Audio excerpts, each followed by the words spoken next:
Hello everyone, tonight we're stepping into a world where women didn't just survive history, they quietly ran it.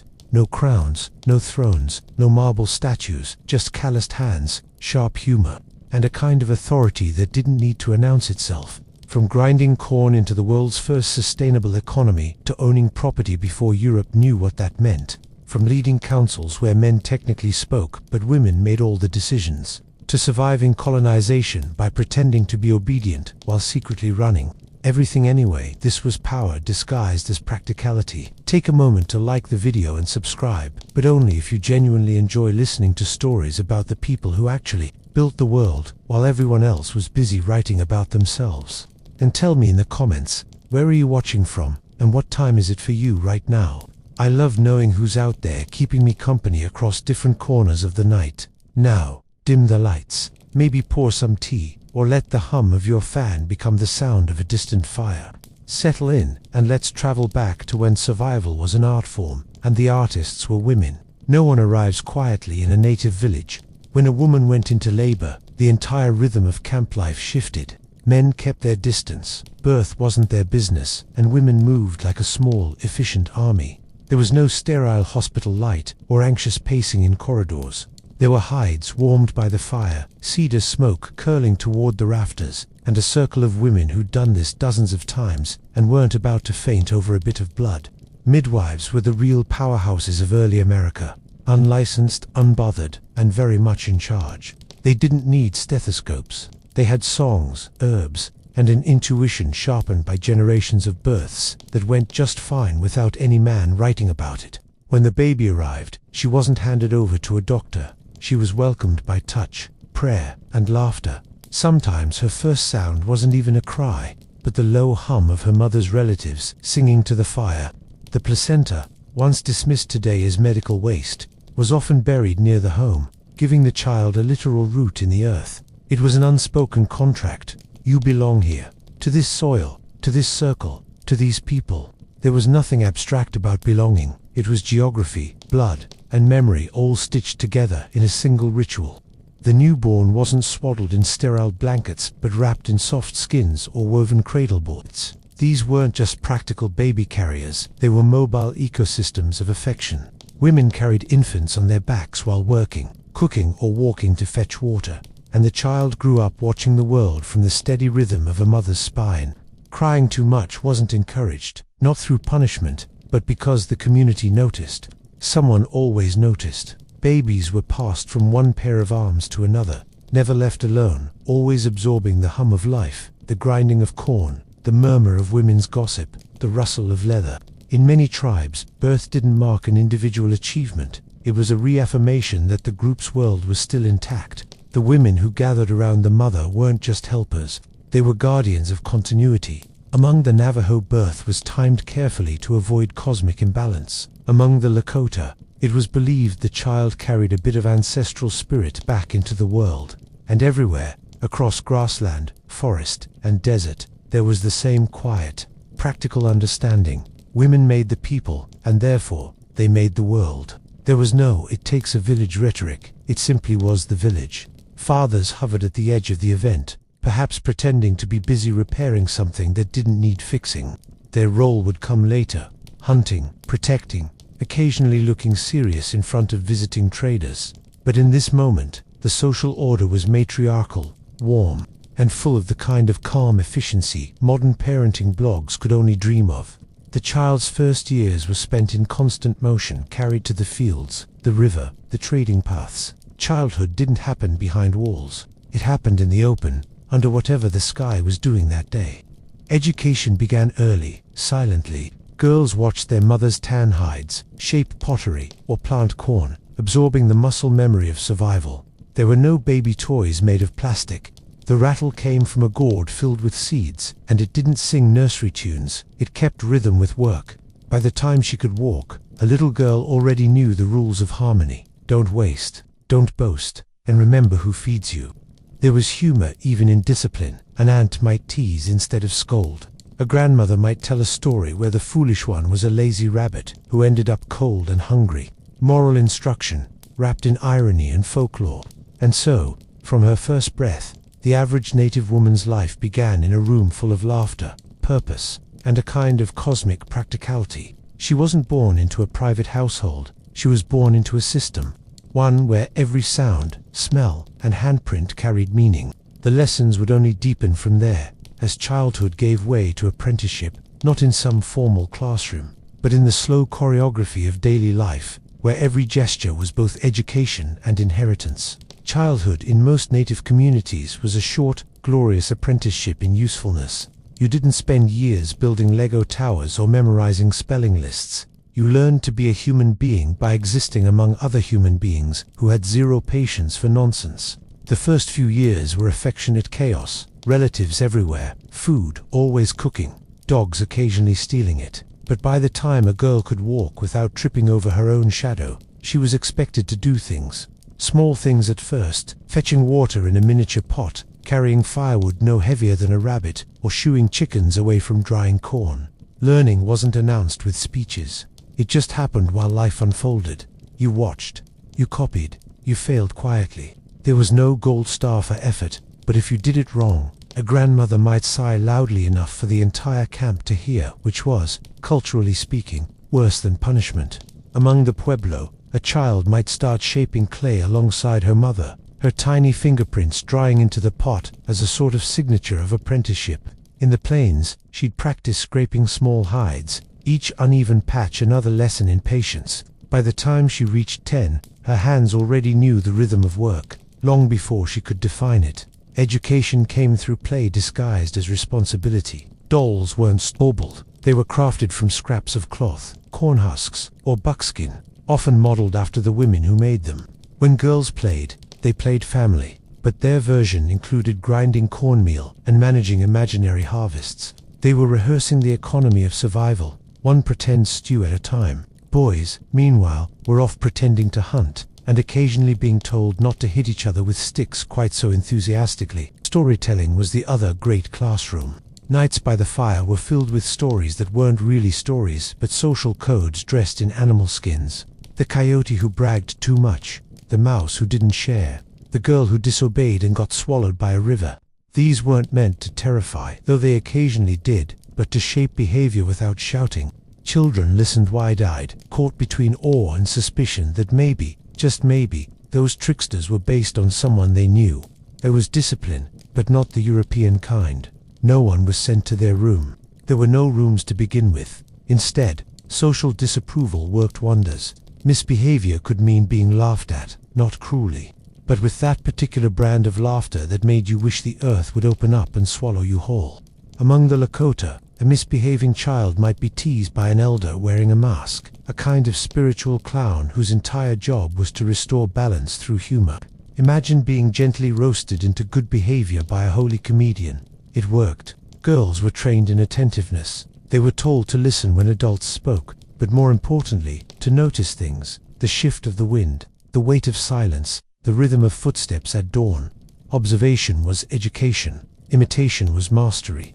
When a woman tanned a hide, every motion mattered, the stretch, the scrape, the drying. The girl beside her wasn't told what to do. She was simply expected to notice. Words were secondary to rhythm, and rhythm was everything. There was a certain elegance in how practical it all was. No abstract ideals, no standardized tests. If you could make a serviceable basket by 13, you passed. If you could recognize edible roots and not poison yourself, you graduated. And if you learned how to laugh at difficulty, the true measure of resilience, you were already wise. Still, childhood wasn't without joy. There was running, swimming, racing, and singing, and an irrepressible sense that life was something you did with others, not around them. Children were never isolated from adult life. They were part of the machinery of it. They learned generosity by being given things and expected to share them.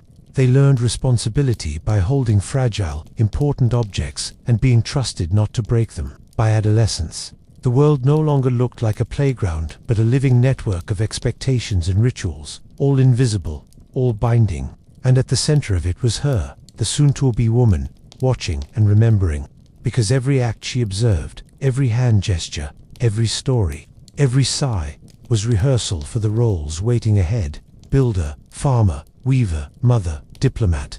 And while she didn't yet know it, Childhood was never an ending in these societies. It was a soft beginning to a much harder education, the kind where wisdom was measured not by what you knew, but by how gracefully you moved through what you didn't. By the time she reached her teens, a native woman's education had already shaped her into a quiet professional in a dozen essential trades. She wasn't just learning how to help around the house, she was the house, the architect, the engineer, the economist, and occasionally the philosopher of why the men couldn't find anything even when it was right in front of them. While her brothers were off chasing bison, boasting about their aim, or claiming spiritual visions in the hills, she was building entire worlds that functioned, fed, and clothed everyone. Work wasn't a punishment, it was an act of devotion, an ongoing conversation between earth and survival. Among the Haudenosaunee, women owned the fields, literally. The long rows of maize, beans, and squash were their domain, their inheritance. The men might go to war or hunt, but the women controlled the food that kept the entire confederacy running. Every kernel of corn was political capital, and she was the treasurer. A field wasn't just land, it was a living vault, one her lineage passed down through the mother's line.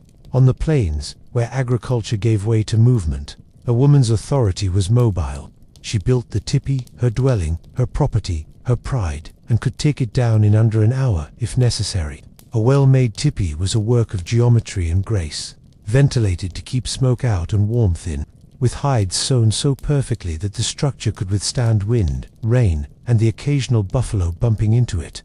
If marriage soured, she could simply place her husband's belongings outside her lodge. That was the end of the union. Divorce by architecture. Every task she performed carried layers of meaning. Grinding corn wasn't busy work, it was a rhythm that bound her 2 generations of women before her. The sound of the stone against stone was, in a sense, the heartbeat of her community. When she tanned hides, she wasn't just making clothing, she was transforming death into comfort, violence into continuity. Even the process was poetic, scraping, softening, smoking steps that mirrored the human cycle of endurance. The hides would later become robes, moccasins, bags, and trade goods, and each piece would bear the touch of her labor, invisible but indispensable. The same balance played out in hunting cultures. While men brought in the game, women made sure nothing went to waste. They butchered, dried, stored, and cooked, maintaining a science of preservation that could keep an entire camp alive through winter. You could say she was the logistics officer of the tribe, but that would still undersell her efficiency. The men returned from the hunt looking like heroes, but the real miracle was that the food didn't rot, the tents didn't collapse, and the fires didn't go out. And then there were the tools. Knives, needles, grinding stones, baskets, all crafted and maintained by women's hands. A good basket wasn't just woven, it was designed to breathe, to keep grains dry, to carry firewood without splintering. Every tribe had its signature style, its own aesthetic of functionality. A woman could tell another's origin just by the angle of a weave or the choice of dye. Trade routes depended on this artistry. Her work traveled farther than she ever would. It's tempting to romanticize all this as serene domesticity, but make no mistake, this was hard, physical labor. The average day involved carrying water, hauling wood, and squatting for hours over grinding stones. There were no weekends. There were seasons, relentless ones. But the cultural irony is delicious. Europeans who encountered these women often dismissed them as drudges, while completely failing to notice that the men's ability to hunt, trade, and posture depended entirely on the invisible infrastructure the women built. Still, it wasn't servitude, not in the European sense. Her authority was woven into the routine. She could speak in councils through the influence of her clan. She could make decisions about where to plant, when to move, whom to feed. Work wasn't something to escape. It was a stage for agency. Even rest, rare as it was, carried dignity. In every gesture, she was maintaining what anthropologists later called the moral economy of survival. But to her, it was just life, the kind of life where survival and artistry were the same thing. And though the tasks might seem endless, each one carried the quiet satisfaction of necessity. The world needed her, daily, and everyone knew it. It was this balance between labor and power that defined her world. But as adolescence turned into adulthood, something else began to take shape: inheritance, clan identity, and the strange, elegant mathematics of matrilineal order. If the European colonists had truly understood how native societies handled inheritance, they might have fainted on the spot. Property, the sacred cornerstone of European obsession, didn't belong to men, it belonged to the women. Among the Haudenosaunee, Cherokee, Hopi, and other matrilineal peoples, the family line flowed through mothers like rivers, through valleys. Land, crops, names, even political office, all passed through her bloodline, not her husband's. He might bring the hunt, the charm, and the temporary sense of order, but the house, the field, and the children, they were hers. To European eyes, this looked suspiciously like chaos, but it was the kind of chaos that worked. A man in these societies was a guest in his wife's home. He didn't take her name or her land. He simply lived within her domain, politely, one hoped. If things didn't work out, she could send him back to his mother's lodge, and no one wrote tearful poems about it. There was no shame in divorce, only in staying somewhere you no longer belonged. The logic was astonishingly modern. If you can't contribute harmony, pack your things. In the longhouses of the Iroquois, the matrilineal structure was a masterpiece of political architecture. The clan mothers were its architects and its managers. They appointed the male chiefs, monitored their performance, and in an early example of performance reviews with divine consequences, had the right to remove them. The men might sit in councils and give the speeches, but the women were the ones deciding who spoke and for how long. It was governance with a distinctly maternal efficiency. Make your point, don't embarrass the family, and remember who owns the corn. Matrilineal inheritance wasn't just about property, it was about memory. When a woman died, her sisters, nieces, and daughters carried her name, her stories, and her authority forward. The land wasn't a commodity to be divided, it was continuity itself, a living record of work done by hands now gone. The fields belonged to the women because they were the ones who remembered how to tend them. The men might travel for trade or war, but women stayed, rooted in the geography of lineage. Among the Hopi and other Pueblo peoples, inheritance extended to the physical home. The adobe walls, the pottery, even the sacred household shrines, all passed from mother to daughter. The architecture itself was feminine in principle, layered, enduring, and communal. The men helped build it, but they didn't own it. They were transient figures in the matrilineal equation, respected, yes, but never irreplaceable. In some ways, it was the ultimate feminist utopia: stability through the womb, authority through the kitchen, politics through the harvest. And yet, the system wasn't about domination, it was about balance, a word Europeans tended to misunderstand. Male and female roles weren't ranked, they were interlocked. If women owned the fields, men hunted the game that fertilized them. If women held political veto power, men represented the tribe externally. It was division, not hierarchy, a perfectly pragmatic duality that kept both genders in check, mostly without bloodshed, though one suspects the occasional heated argument over whose ancestors were more efficient farmers. Even trade and diplomacy ran through maternal lines. When two tribes forged alliances, women's kinship often sealed the deal. Marriages weren't trophies but treaties, negotiated with the same seriousness as grain storage or water rights. In some societies, such as the Creek and Choctaw, the lineage system dictated not just inheritance but law. Crimes committed against a woman's family had to be repaid within that maternal clan network. The state, as we think of it, was a mother's council. Colonial observers, accustomed to patriarchs and kings, often dismissed this as primitive socialism or women's meddling.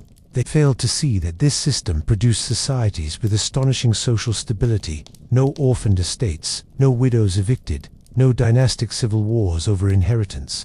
The matrilineal system wasn't romantic, it was practical. It ensured that property never left the hands of those who actually maintained it. Still, the irony runs deep. European settlers arrived preaching civilization, only to dismantle a social system more equitable than anything they had. Missionaries told women their spiritual role was obedience to husbands, to priests, to God, while preaching this inside the homes of women who literally owned the land beneath their boots. It's the sort of historical comedy that's only funny once you stop crying. And through all of this, the politics, the inheritance, the unspoken power, young women learned the art of balance. To manage lineage was to manage memory, to keep the thread of the past from snapping. It was a quiet kind of leadership, one that required neither title nor ceremony. just the confidence of knowing that when the next season came, the ground and its stories would still answer to her name. But every system, no matter how stable, must account for transition. And for a girl approaching womanhood, that transition wasn't just symbolic. It was sacred, bodily, and impossible to mistake, marked not by a crown or a title, but by blood and ceremony. Puberty, in most parts of the pre-colonial world, was an inconvenience. In native North America, it was an event. The arrival of a girl's first blood wasn't a whispered embarrassment to be hidden under layers of linen. It was the universe politely announcing that a new conduit of life had opened. Where Europeans reached for shame, indigenous women reached for song. A girl didn't become a woman through social permission. She transformed through ritual, the same way a seed splits to find sunlight. Take the Apache sunrise ceremony, 4 days of choreography between endurance and divinity. The initiate was painted in pollen and clay, dressed in fringed buckskin, and guided through a sequence of dances and blessings that mirrored the myth of white-painted woman, the first mother. Elders sang through the night, drummers echoed the heartbeat of the earth, and the girl, exhausted, radiant, half-dreaming, was taught to embody the sun's power. Rise again, no matter what. Nothing subtle about it. Menstruation was cosmic renewal, and she was now the proof. Among the Lakota, the Isnathiavi Halawa followed a similar principle but with a quieter gravity. The girl was secluded in a small lodge, surrounded by symbolic items, a buffalo hide for strength, sweetgrass for clarity, a pipe for connection. There she meditated, prayed, and listened to the counsel of elder women who spoke not in commandments but in memories. How to keep balance, how to listen to the wind for warnings, how to laugh at misfortune before it bites. Her seclusion wasn't punishment, it was apprenticeship to the sacred. Across the continent, the pattern repeated, isolation followed by reintegration. For a few days, a girl belonged not to her family but to the spirits. She was considered powerful, volatile even, her body a vessel between worlds. Some tribes believed her energy could influence weather or luck. Others saw her as temporarily closer to the divine. Either way, no one interrupted her solitude unless invited. Imagine the luxury, an entire community giving you space to think. At 14, when the ritual ended, she re-entered society with her status transformed. She was given new jewelry, new clothing, sometimes even a new name. The name might reference an animal, an element, or a quality glimpsed during the ceremony. It wasn't random, it was diagnostic. The community didn't ask, "What do you want to be?" They asked, "What power have you revealed?" The difference between career counseling and cosmology. These ceremonies weren't one-off spectacles. They were renewal systems for the tribe itself. Every generation, the community paused to witness a girl crossing into womanhood, to be reminded that continuity depended on her ability to endure, to nurture, to remember. It was biology elevated to theology, and it gave structure to something every society pretends to handle gracefully but rarely does. Transformation. Colonial observers, of course, found all this appalling. Jesuit missionaries wrote letters describing the immodest dancing and heathen feasting, missing entirely that these were some of the few societies on earth where womanhood began with celebration rather than shame. Meanwhile, European girls of the same age were being told to cover their elbows. Context is everything. But even within the ritual's grandeur lay something pragmatic. The ceremony trained girls for the psychological burden of womanhood, the physical strain, the social expectations, the ceaseless labor to come. The lessons were metaphorical but unsparing. Hold still under pressure, listen more than you speak, and don't mistake endurance for silence. Power wasn't loud. It was rhythmic, like the grinding of corn or the steady step of a dancer who knows the world is watching. By the time she emerged from her initiation, her place in the community was no longer tentative. She was eligible for marriage, for council duties, for the full weight of responsibility, and that shift from protected to relied upon would define the rest of her life.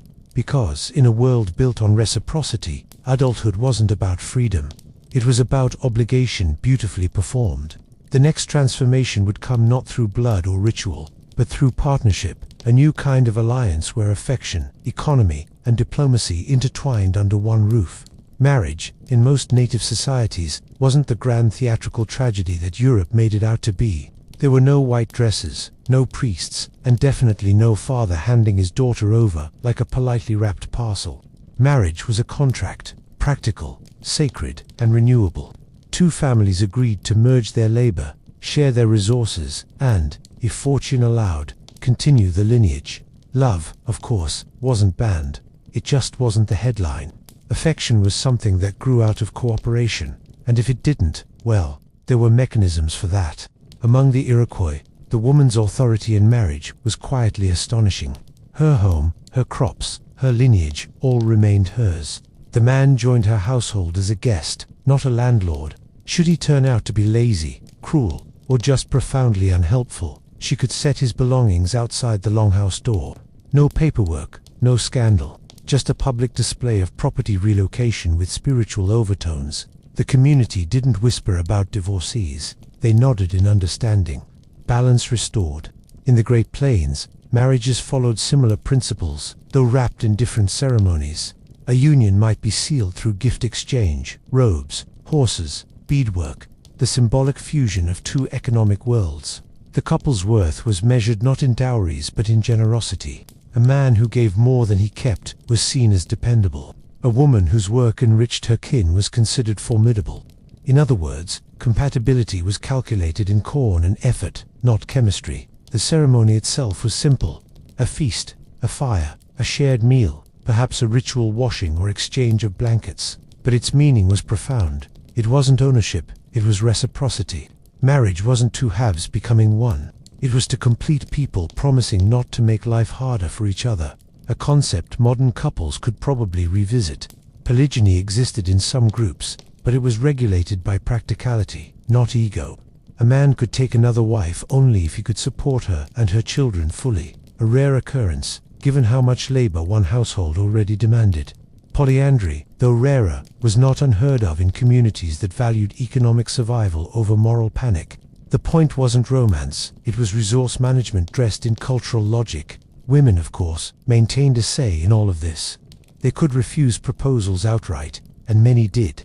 Courtship ranged from flirtatious dances to strategic alliances negotiated by elders. Among the Cherokee, a man might bring his prospective bride a deer he'd hunted himself, a romantic gesture that said, "I provide, I don't starve, and I know where to find meat." The woman might accept the offering or smile politely and hand it back, which, translated, meant, "Thank you, but I already have standards." The balance between affection and duty was subtle but sophisticated. There were no public declarations of eternal love, only the daily evidence of it.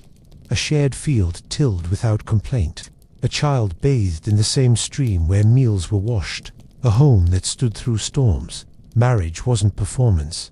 It was logistics executed with grace. European observers, bless them, misread it all completely. They saw women working in fields and assumed oppression, as if the concept of female competence were too scandalous to process. In reality, women's control over food production made them economically autonomous. The marriage bond didn't diminish her. It multiplied her influence. She could feed a family, arbitrate disputes, and still have time to make her husband's ceremonial outfit look more divine than his personality deserved. When colonists later tried to impose patriarchal law, replacing women's ownership with male authority, the confusion was mutual.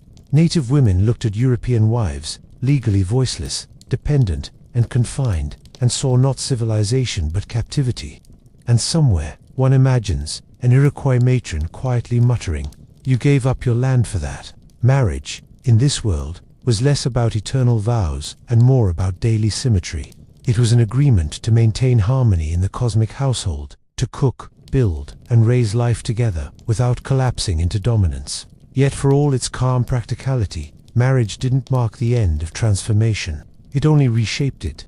Because once a woman became a mother, the abstract became absolute. Her labor, her body, her patience, all the scaffolding that kept her people alive.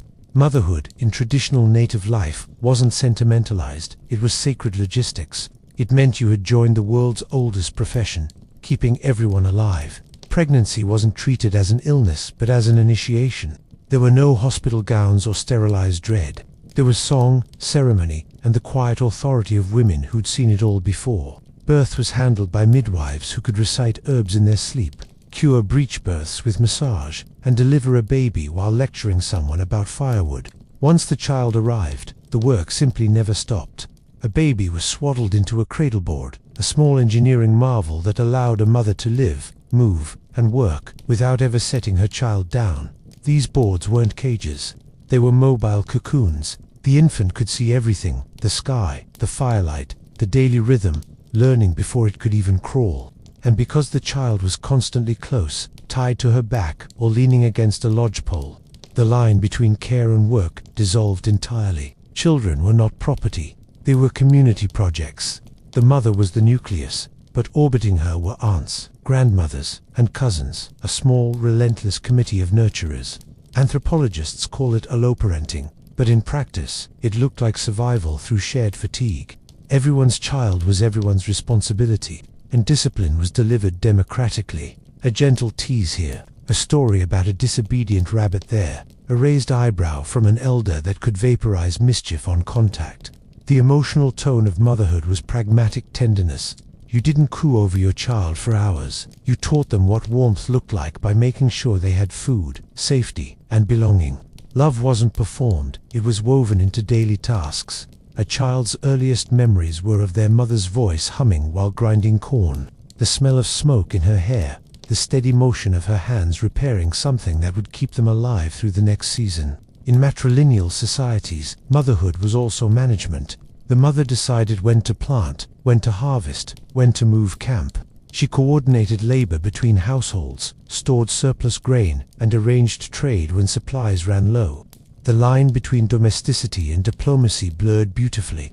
Among the Haudenosaunee, women literally controlled food distribution, and with it, the tempo of village life. Feeding the nation was her job description. Infant care followed rhythms older than history. Breastfeeding lasted years, not months. Separation was rare.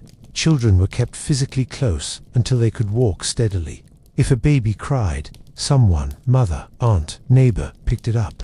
Not because of attachment theory, but because ignoring a child made no sense in a world where survival depended on responsiveness. Babies learned security through skin, not speech. The humor of motherhood, however, was universal. Women gossiped, laughed, and occasionally complained in tones that transcended time. A tired mother in a Lakota camp might sigh, "My sons hunt buffalo but can't find their moccasins." A Cherokee matron might mutter that her husband was good for fetching wood and starting fires, mostly the wrong kind. Motherhood didn't erase irony, it sharpened it. The ability to laugh at the chaos of existence was considered emotional intelligence, not rebellion. Children learned by proximity. The first lessons in responsibility came from being trusted to carry water, to watch younger siblings, to remember stories. And because mothers worked constantly, their children saw competence as the natural state of being. No sermons required. The sight of a woman hauling wood in winter or weaving baskets by the fire was its own curriculum. Death, too, was folded into the maternal worldview. Mothers buried children lost to sickness or famine, but grief was handled communally. No one mourned alone. Songs of loss were sung by the same women who had sung at birth, closing the circle without breaking it. For all its weight, motherhood was never just about endurance. It was about continuity, the assurance that no matter what changed, someone would still be there to feed the living and bury the dead with equal grace. And if birth and caregiving were sacred acts of sustenance, they naturally flowed into something broader, the daily labor that kept every shelter upright, every fire burning, every mouth fed. Work wasn't just her burden, it was her signature. Every woven basket, every cured hide, every meal served in the glow of dusk bore the quiet handwriting of women who ran civilizations without ever calling them that. If there was a single word to describe the average native woman's economic role, it would be everything. She was the manufacturer, distributor, quality control department, and occasionally the entire trade network. While European economies were still tangled in royal monopolies and fragile ships, native economies functioned through women's hands, steady, calloused, and astonishingly productive. She was the supply chain long before the phrase existed, and she didn't need an accounting ledger to prove it. Let's start with food, the most basic form of currency. Women didn't just cook it, they made it exist. They planted, weeded, harvested, processed, and stored the crops that sustained entire communities. The famed three sisters, corn, beans, and squash, weren't a poetic metaphor. They were a masterclass in agricultural design. Corn provided structure, Beans fixed nitrogen and squash shaded the soil. It was permaculture before the West rediscovered the term and started writing expensive books about it. A woman's garden wasn't a hobby, it was the heart of the economy. Then came production. Every object that touched daily life passed through her craft. Pottery wasn't decoration, it was storage technology. A well-fired clay pot kept grain safe for months, sometimes years. Baskets were mathematical marvels, waterproof, breathable, flexible, and made from reeds that she'd harvested, stripped, soaked, and dyed herself. Each weave followed a geometry inherited from generations before her, and every tribe had its signature style. A woman from the Pomo could recognize her people's basket from across a market by its pattern of coils alone. Leatherwork and textiles told the same story. After men brought down the bison or deer, the hides became her responsibility. She cleaned, scraped, stretched, and softened them until they turned into buttery leather, ready to become moccasins, robes, or tools. Plainswomen were tanners, seamstresses, and chemists all at once, balancing smoke, fat, and sunlight in ratios no European chemist could replicate without a lab. And the decoration: quillwork, beadwork, painted motifs, symbols of identity, prayer, or sheer artistry. Every stitch was a signature. Her labor was also her passport. Across trade routes that stretched thousands of miles from the Great Lakes to the Gulf of Mexico, from the Rockies to the Atlantic, it was women's goods that traveled. Pottery, pemmican, baskets, cornmeal, woven belts, medicinal herbs, these moved through networks maintained by kinship, not kings. Trade wasn't war by other means. It was diplomacy disguised as generosity. A well-made basket could start a conversation between nations.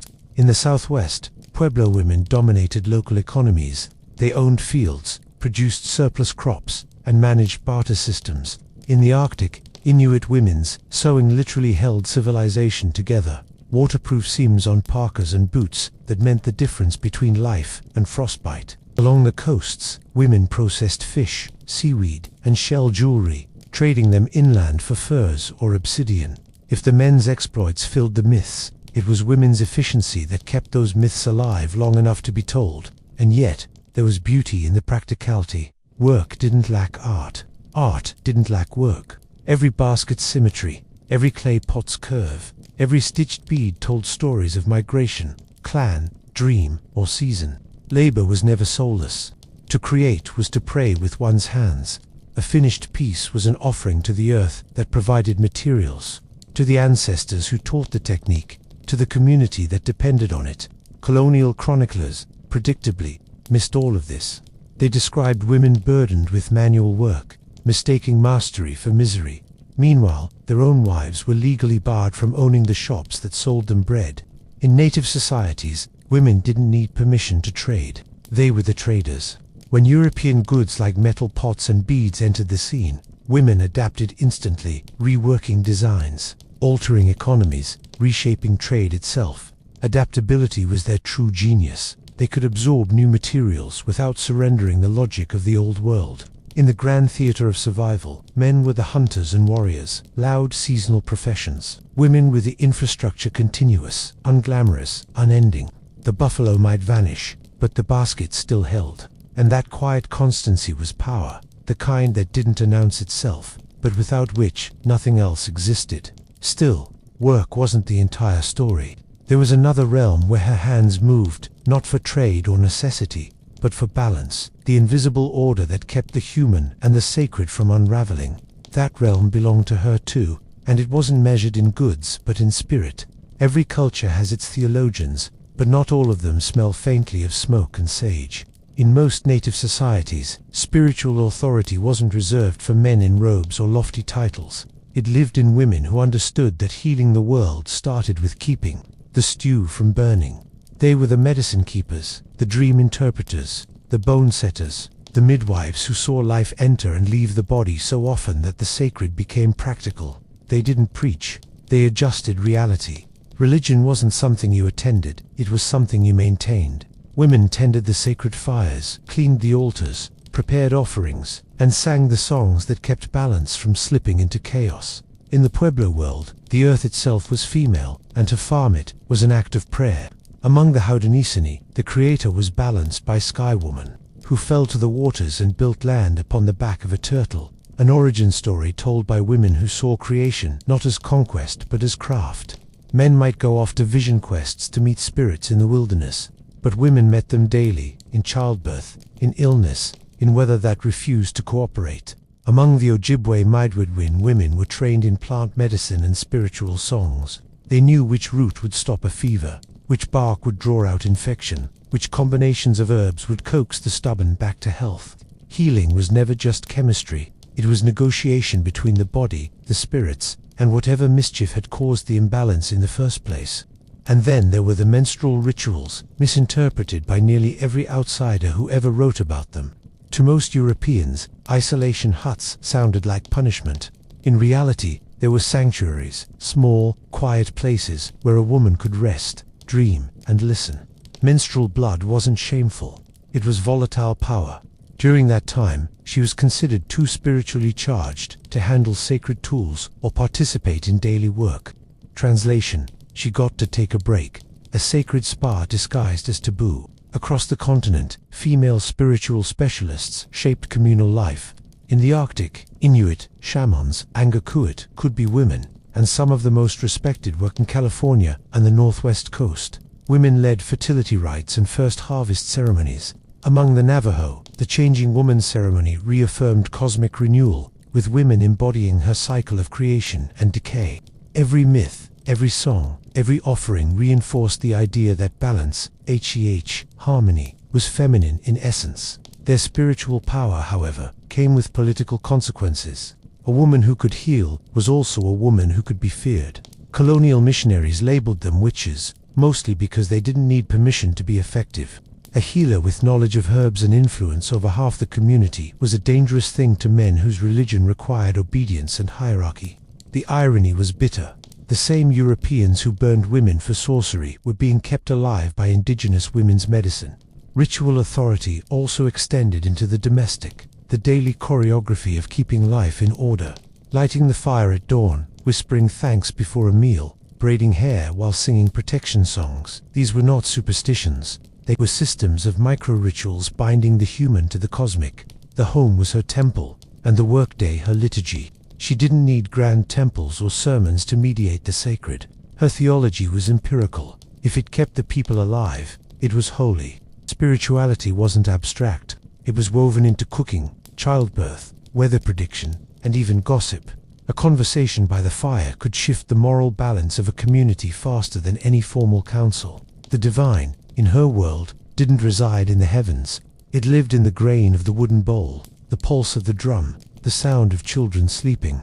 Still, it's easy to forget that this spiritual power existed alongside political power, because for all her healing, song, and ceremony, she also had a say, an explicit, documented, legislative say, in how her people governed themselves. The bridge between ritual and rule was narrow, and she walked it daily, with the calm authority of someone who knew the crops, the spirits, and the chiefs all owed her a debt. If politics is the art of pretending to listen, native women perfected it long before parliaments did. In many tribal systems, they didn't just influence politics, they were politics. The Haudenosaunee Confederacy, that sophisticated democracy the founding fathers quietly plagiarized, ran on matrilineal logic. Clan mothers were its spine. They nominated male chiefs, instructed them, and if those chiefs grew arrogant or useless, removed them without ceremony. The men did the talking, yes, but only because the women had already written the script. Power didn't need a podium. It sat at the hearth, where decisions about land, food, and peace began. A woman could stop a war by withholding provisions or spark one by redistributing corn. In a matrilineal economy, she controlled the stomach and therefore the state. When the men gathered to deliberate alliances or disputes, the women had already decided whether the council fire would be lit, the food prepared, and the visiting envoys received warmly or left hungry. Political theater is meaningless without catering. Among the Cherokee, Creek, and Choctaw, older women sat in advisory councils. They weren't mascots, they were moral referees. A war council could plan a raid, but if the beloved women disapproved, the weapons stayed sheathed. Their veto wasn't symbolic, it was binding. Nancy Ward, an 18th century Cherokee leader, exercised this power openly. negotiating peace treaties and trading agreements with colonists who never quite understood why every decision required her signature. They called her a princess. She called herself in charge. Even in non-matrilineal tribes, women's influence ran through kinship. A man's political power depended on his wife's clan, her connections, her family's support, her ability to keep alliances stable. Marriages were diplomacy in buckskin. A chief who alienated his wife's relatives could find himself spiritually unbalanced, politically isolated, and suddenly in need of new housing. Domestic harmony, in this context, was national security. The political system worked on consensus, not command, a style of governance colonial administrators mistook for weakness. In truth, it was maintenance of balance, a skill women understood instinctively. They managed households, harvests, and tempers, often simultaneously. Extending that management to governance was the logical next step. A council decision wasn't made until everyone, every elder, every mother, every quiet observer with something useful to add had spoken. It took time, but it worked. Societies built on listening tend to collapse less frequently than those built on shouting. European settlers, confronted with women running land, councils, and diplomacy, reacted as expected: panic. They couldn't fathom a world where a woman could own property, choose leaders, or influence treaties without divine permission. Colonial law swiftly dismantled these systems, replacing clan mothers with male headmen who were more negotiable, and by negotiable, one means still. The old structures persisted beneath the surface, disguised as domestic authority, re-emerging in every generation like weeds, too deeply rooted to uproot. Among the Pueblo and Hopi, governance was even more subtle. Women didn't lead through councils but through continuity. The clans that managed irrigation, planting, and ceremonial timing depended on female coordination. They decided when the corn went into the ground, a decision that could determine the success or failure of the year's food supply. Political stability grew from agricultural precision, and the women held the calendar. They were, in every sense, the timekeepers of civilization. Leadership didn't require spectacle. It was quiet, situational, firm. A raised eyebrow at a council meeting could mean, "We've discussed this before, and you were wrong then too." A well-placed silence could end an argument faster than any decree. Power, for her, wasn't about dominance. It was about leverage, the grain, the kinship ties, the moral consensus she could summon at will. It was a system that valued equilibrium over ego, a governance rooted in nourishment, not conquest. And yet, even balance requires community to sustain it. No leader rules alone, and no decision stands without social harmony. Which brings us to the hidden machinery of that harmony, the sisterhood of labor, laughter, and shared endurance that turned politics from abstraction into practice. Behind every functioning native settlement, every harvest, ceremony, and halfway sane man stood an unbreakable coalition of women quietly keeping the world from collapsing. Community wasn't a buzzword, it was the daily operating system. A woman's identity didn't end at the door of her dwelling. It stretched outward, braided with dozens of others who shared her work, her burdens, and her gossip. If men formed alliances through war and hunting, women forged theirs through shared exhaustion. And somehow, that was far more stable. They cooked together, wove together, laughed together, and occasionally plotted together, maliciously, just to prevent. Cooperation was survival, and sisterhood was the invisible architecture holding the whole thing up. When one woman gave birth, others tended her fire, brought food, and cared for her older children. When someone fell ill, a healer came with herbs, another with songs, another with a story about that one time she also nearly died, but didn't because she had better sense than the sickness. Solidarity, with humor as medicine. Labor wasn't divided neatly between public and private. It flowed communally. In the eastern woodlands, groups of women gathered in fields to plant and harvest, their rows of corn moving in sync like lines of poetry. On the plains, they worked side by side, tanning hides, trading gossip and technique in equal measure. Every gesture, scraping, stretching, grinding was rhythmic, ancient, and social. Conversation filled the gaps between work, turning toil into ritual. Work alone was heavy. Work done while laughing was almost bearable. Elder women carried the social memory. They remembered who married whom, who owed whom, and who was secretly seeing someone from the wrong clan. And no, they didn't approve. Their knowledge wasn't written but enforced through tact, sharp, selective, and always accurate. Forget the stereotype of the silent elder. These women could dismantle an argument with one proverb or a well-timed hum of disapproval. No court system necessary. Young women, meanwhile, found their place by learning through participation. They joined the older women in harvest dances, learned the etiquette of sharing food, and discovered that generosity was currency. Hoarding was a moral offense, laziness a communal tragedy. The social code wasn't policed by force but by ridicule, and ridicule, when delivered by a chorus of ants, was a punishment worse than exile. If you wanted to survive, you learned to contribute and to laugh at yourself early and often. The community also offered refuge. Widows, orphans, the injured none were abandoned. Work redistributed itself like water, finding its level.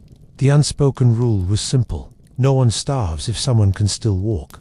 And because life was unpredictable, storms, raids, bad harvests, this collective elasticity was civilization's secret strength. Ceremonial life reinforced these bonds. Feasts, naming, ceremonies, and seasonal dances were organized largely by women, who cooked, decorated, sang, and managed logistics with the precision of generals.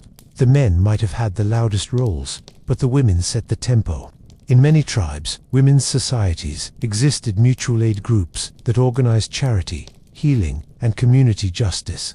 They were unions, temples, and therapy circles all in one. Humor threaded through everything. Sarcasm wasn't rebellion, it was maintenance. A well-placed joke kept hierarchy from hardening.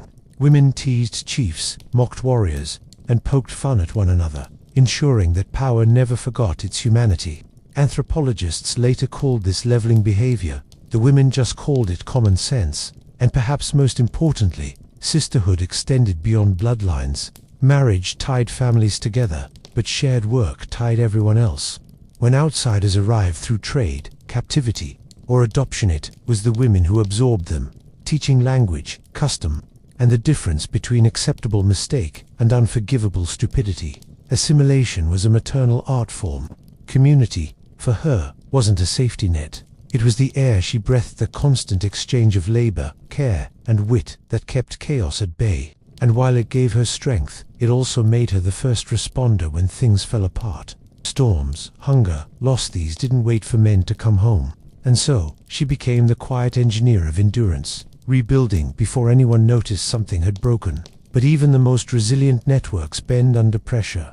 Beyond the fires and fields, darker challenges waited. Disease, famine, and wars that would redraw the world. Hardship didn't ask permission, it simply arrived, and the women met it head-on, weaving survival from scarcity as they always had. For all the poetry we like to hang on the past, survival was a brutal business, and women bore most of its weight. Hardship wasn't episodic, it was seasonal. It came with the droughts, the famines, the raids, the winters when game disappeared and the rivers froze too early. There were no bad years, just degrees of endurance. And the remarkable thing is not that women suffered through it, but that they made endurance look organized. Take hunger. When food ran low, men could hunt farther, but women were the ones who kept the settlement from imploding. They knew which roots could fill a stomach without poisoning it, which bark could be boiled into something resembling soup, which storage caches still held a forgotten stash of dried corn. Their food knowledge was encyclopedic, and they shared it without pretension. An elder could walk into a field of near death and come back with dinner. Then came disease, that European import that no one asked for. Smallpox, influenza, measles, invisible enemies, with better strategies than any invading army. Women became nurses overnight, experimenting with herbs, baths, and isolation techniques long before germ theory caught up.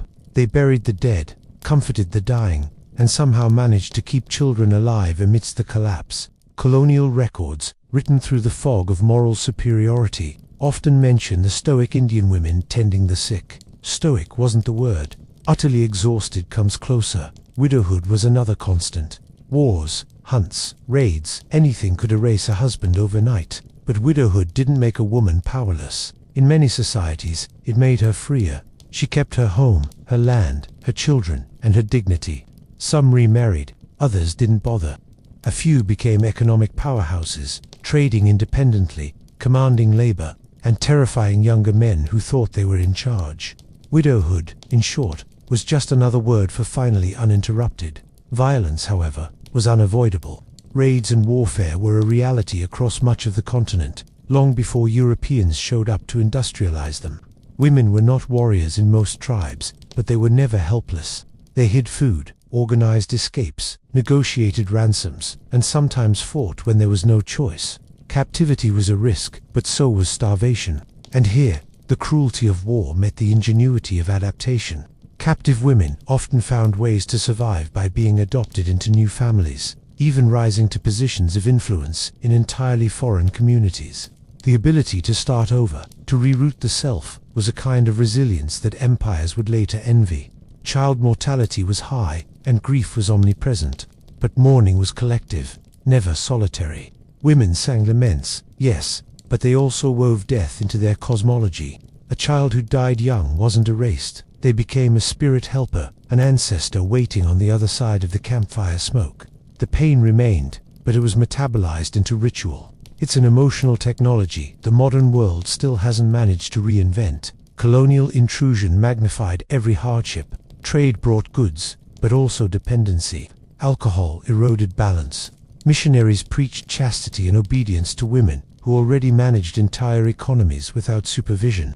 Some converted strategically. Others resisted. Most adapted, wearing Christianity like a borrowed coat when necessary, discarding it when it got too tight. Survival wasn't ideological, it was tactical. And yet, amid famine, war, and epidemic, laughter survived. Jokes about lazy husbands, superstitions about trickster spirits, the eternal debate about whose corn really tasted better. Humor was the safety valve of sanity. It was not denial, it was defiance. To laugh was to remain unbroken. The cost of endurance, though, was fatigue, physical, emotional, generational, and still, life went on. Work resumed, ceremonies continued, children were born. Every hardship folded itself into the next, and the women carried on as if survival were a natural talent. But even endurance needs innovation. With colonization came a new kind of challenge, one that couldn't be solved by harvesting roots or mending hides. It required negotiation, adaptation, and occasionally, subversion. The old balance had met its loudest test: foreign gods, foreign laws, and the slow unraveling of a world that refused to die quietly. Contact, that innocent-sounding word, was less of a handshake and more of a long, drawn-out collision. When Europeans arrived, they didn't just bring trade goods, they brought theology, bureaucracy, and smallpox, neatly wrapped in the confidence that everything sacred to them was universal. For native women, who had spent generations running entire civilizations without needing permission, this was less a revelation and more of a cosmic irony. Still, they adapted because they always had. Adaptation was the oldest survival skill in the book. At first, the exchanges seemed promising. Iron knives made hide tanning faster, metal pots survived more fires than clay ones.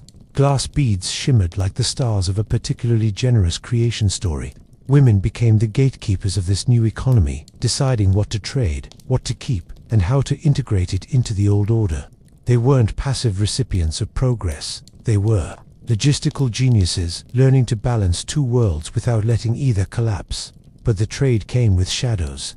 Alongside beads and kettles came alcohol, guns, and missionaries. The first two disrupted the rhythms of life. The third tried to dismantle its meaning entirely. European men looked at women who owned property and thought something must have gone terribly wrong. So they rewrote the laws. Missionaries told women to be silent, submissive, and dependent, virtues that sounded suspiciously like unpaid labor with better branding. Colonizers outlawed matrilineal inheritance, replacing it with male heads of household who signed treaties the women never agreed to. The logic was simple: break the mothers, and you break the lineage. And yet, they didn't break, they negotiated, resisted, and occasionally weaponized politeness. Some converted publicly to Christianity, but kept the old ceremonies alive at home.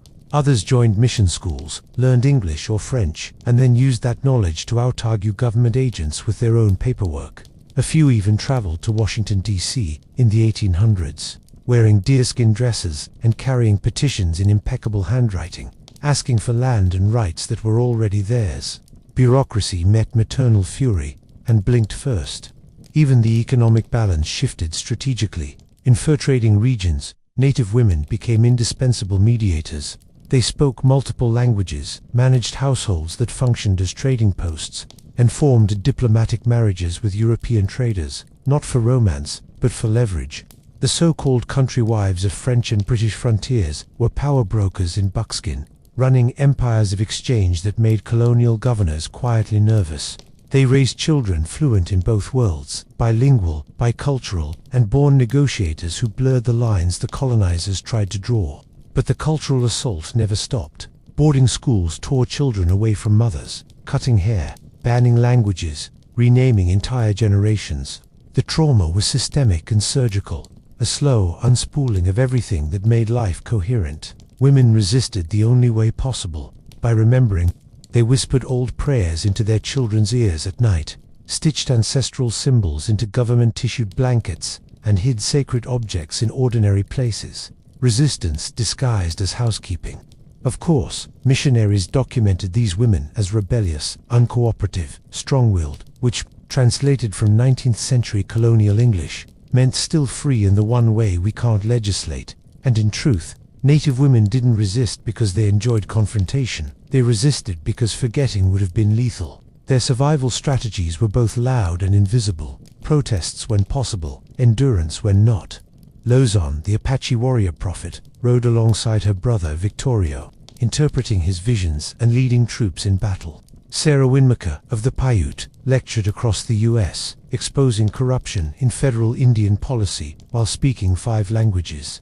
Countless others resisted quietly by preserving seeds, speaking the banned words, lighting the banned fires. History tends to record the wars, not the gardens. But it was the gardens that lasted. Colonization bent their world but didn't erase it. It turned matriarchs into housewives, leaders into aides, healers into patients. And yet, the structure of balance endured underground, like roots waiting for the frost to pass. Those roots would feed the future, the elders who rebuilt languages, the activists who reclaimed ceremonies, the women who turned survival into strategy. And when the world began to quiet again, when the guns dulled and the treaties rotted, something ancient re-emerged, the authority of age. For the women who had endured everything, elderhood was not a retreat. It was an ascension from survivalist to sage, from organizer to oracle. By the time a woman reached elderhood in her community, she'd earned the right to speak last and be listened to first. She was the walking archive, the keeper of stories, the living proof that endurance could age gracefully, or at least sarcastically. Wrinkles were records, each one a line item from a lifetime of droughts, births, harvests, funerals, and 1 or 2 poorly thought-out husbands. She'd seen enough to stop pretending that chaos was new. Elderhood wasn't retirement, it was promotion. The work didn't stop, it just changed altitude. Now she guided instead of carried. The younger women sought her advice on planting, healing, or diplomacy, and occasionally on how to deal with men who confused strength with volume. Her counsel wasn't framed as wisdom, exactly. It came in the form of a story that never quite ended, a memory slipped into conversation, a warning hidden inside humor. You'd think she was telling you about a stubborn deer, and only halfway through would you realize she'd been describing you. She remembered everything, which family feuded with whom, which ceremony went wrong, which spring froze late. Her mind was a constellation of context, and when she spoke, she carried the authority of survival itself. Among the Haudenosaunee elder women had the final say in land disputes and inheritance. Among the Navajo, they presided over rites of healing and naming. In the Pacific Northwest, they sang the songs that called salmon back, upriver songs, so old no one remembered their origins, only that the fish listened better when women led them. Old age, far from diminishing her, magnified her spiritual weight. Postmenopausal women were often seen as especially powerful, freed from the restrictions tied to fertility. They could handle sacred objects, lead ceremonies, and speak directly to spirits. The Apache called them wise women. The Lakota called them Winyin-Waken, holy women. Anthropologists, less poetically, called them female religious specialists, which is what happens when someone without poetry tries to describe magic. In matrilineal societies, an elder was the ultimate ledger of lineage. She knew every connection, who was born when, who married where, and who had conveniently forgotten a certain debt of corn. Her word could settle arguments faster than any council decree. People didn't cross her, not out of fear, but because she'd already outlived everyone who tried. Her authority wasn't codified in law, but embodied in presence. You didn't vote her in. She simply arrived, uninvited but essential, like rain. She was also, in her own unadvertised way, a philosopher. She'd seen the old world fold under colonization, watched children taken to boarding schools, seen languages shrink to whispers, and yet, she still cooked, still laughed, still sang the songs that weren't supposed to exist anymore. Her resilience had turned into a kind of cosmic humor. They tried to bury us, she might say, but they forgot we're seeds, and in a world obsessed with forgetting, she was memory personified. When anthropologists came asking questions, notebooks trembling with curiosity, she often answered selectively, telling them exactly as much as she wanted remembered, and nothing more. Knowledge, to her, wasn't data, it was stewardship. If the wrong person held a story, it could die. If the right one carried it, it could outlive empires. Her role as storyteller wasn't nostalgic. It was through stories, she transmitted ethics, identity, and survival instructions disguised as folktales. She didn't say respect the earth. She told a story about the man who didn't, and what the thunder did to him. And as children leaned closer, she smiled, not because the story was funny, but because she knew the culture had just renewed itself one more night. Elderhood wasn't about rest, it was about relevance. Even with fading sight and slower steps, she was still the moral compass of her people. In a society where youth meant potential and age meant proof, she was the proof that a woman could outlive storms, strangers, and systems, and still make everyone laugh before sunrise. And yet, as her generation faded, the question began to grow heavier. Who would remember the memory keepers? When the voices that once guided entire nations began to go quiet, another kind of inheritance began, not of land or tools, but of language, ritual, and meaning. Continuity itself was now the next generation's task. Legacy, for Native women, was never marble statues or tidy history books. It was language spoken softly over a pot of simmering corn soup. It was beadwork patterns that survived genocide. It was lullabies older than the countries that outlawed them. For centuries, colonizers mistook survival for silence, but they were never listening to the right frequency. The legacy of Native women hums in the background of everything, quieter than conquest, but infinitely harder to erase. When the old ceremonies were banned, women didn't argue. They adapted. They moved rituals indoors, renamed them family dinners, and kept singing the same songs with new words. Sacred bundles were disguised as sewing kits. Prayer feathers became dusters. They played the long game, the kind that history books rarely notice because it doesn't explode, it persists. And persistence, in the indigenous world, is the most radical form of defiance imaginable. Language preservation became the new form of resistance. Mothers and grandmothers whispered words in dying tongues, teaching children in secret, one phrase at a time. They'd say, "Pass me that pot," and quietly slip in a noun from a language missionaries swore had been forgotten. Every meal was a lesson, every bedtime story a rebellion. Anthropologists later called it cultural retention, as if it were accidental. It wasn't. It was strategy with good cooking. Art carried the same subversion. Beadwork, quillwork, weaving, all those crafts Europeans treated as souvenirs were sacred texts in color and pattern. Each design encoded memory, clan histories, migration routes, spiritual symbols. A dress wasn't decoration, it was documentation. When laws forbade ceremony, women turned clothing itself into prayer, to where beauty was to say, "We're still here," even when survival required a smile. The 20th century brought new battlegrounds, courtrooms, schools, protest lines, and women were there too, as always. They founded community centers, revived seed banks, and led language revitalization projects that rewired what survival looked like. Figures like Wilma Mankiller, the first female principal chief of the Cherokee Nation, didn't invent leadership, they reclaimed it. What outsiders saw as progress was, in truth, restoration, a return to balance disguised as modern politics. Even now, in reservations, cities, and digital spaces, the pulse of that legacy continues. Women teach ceremonies over Zoom, braid hair before protests, and blend ancestral medicine with modern science. They write poems in English that smell of cedar smoke and resilience. They remind their communities, and occasionally the rest of us, that survival is not the opposite of thriving. It's the precondition for it. And there's humor, still. The same dry, unflappable humor that's always carried native women through everything from childbirth to colonization. They joke about decolonizing the kitchen, about great-grandmothers who outlived 4 governments and 3 husbands, about the irony of universities now teaching sustainability to the descendants of the people who invented it. That laughter isn't just coping, it's continuity. What began in birthing lodges and cornfields continues in classrooms, protests, and kitchens.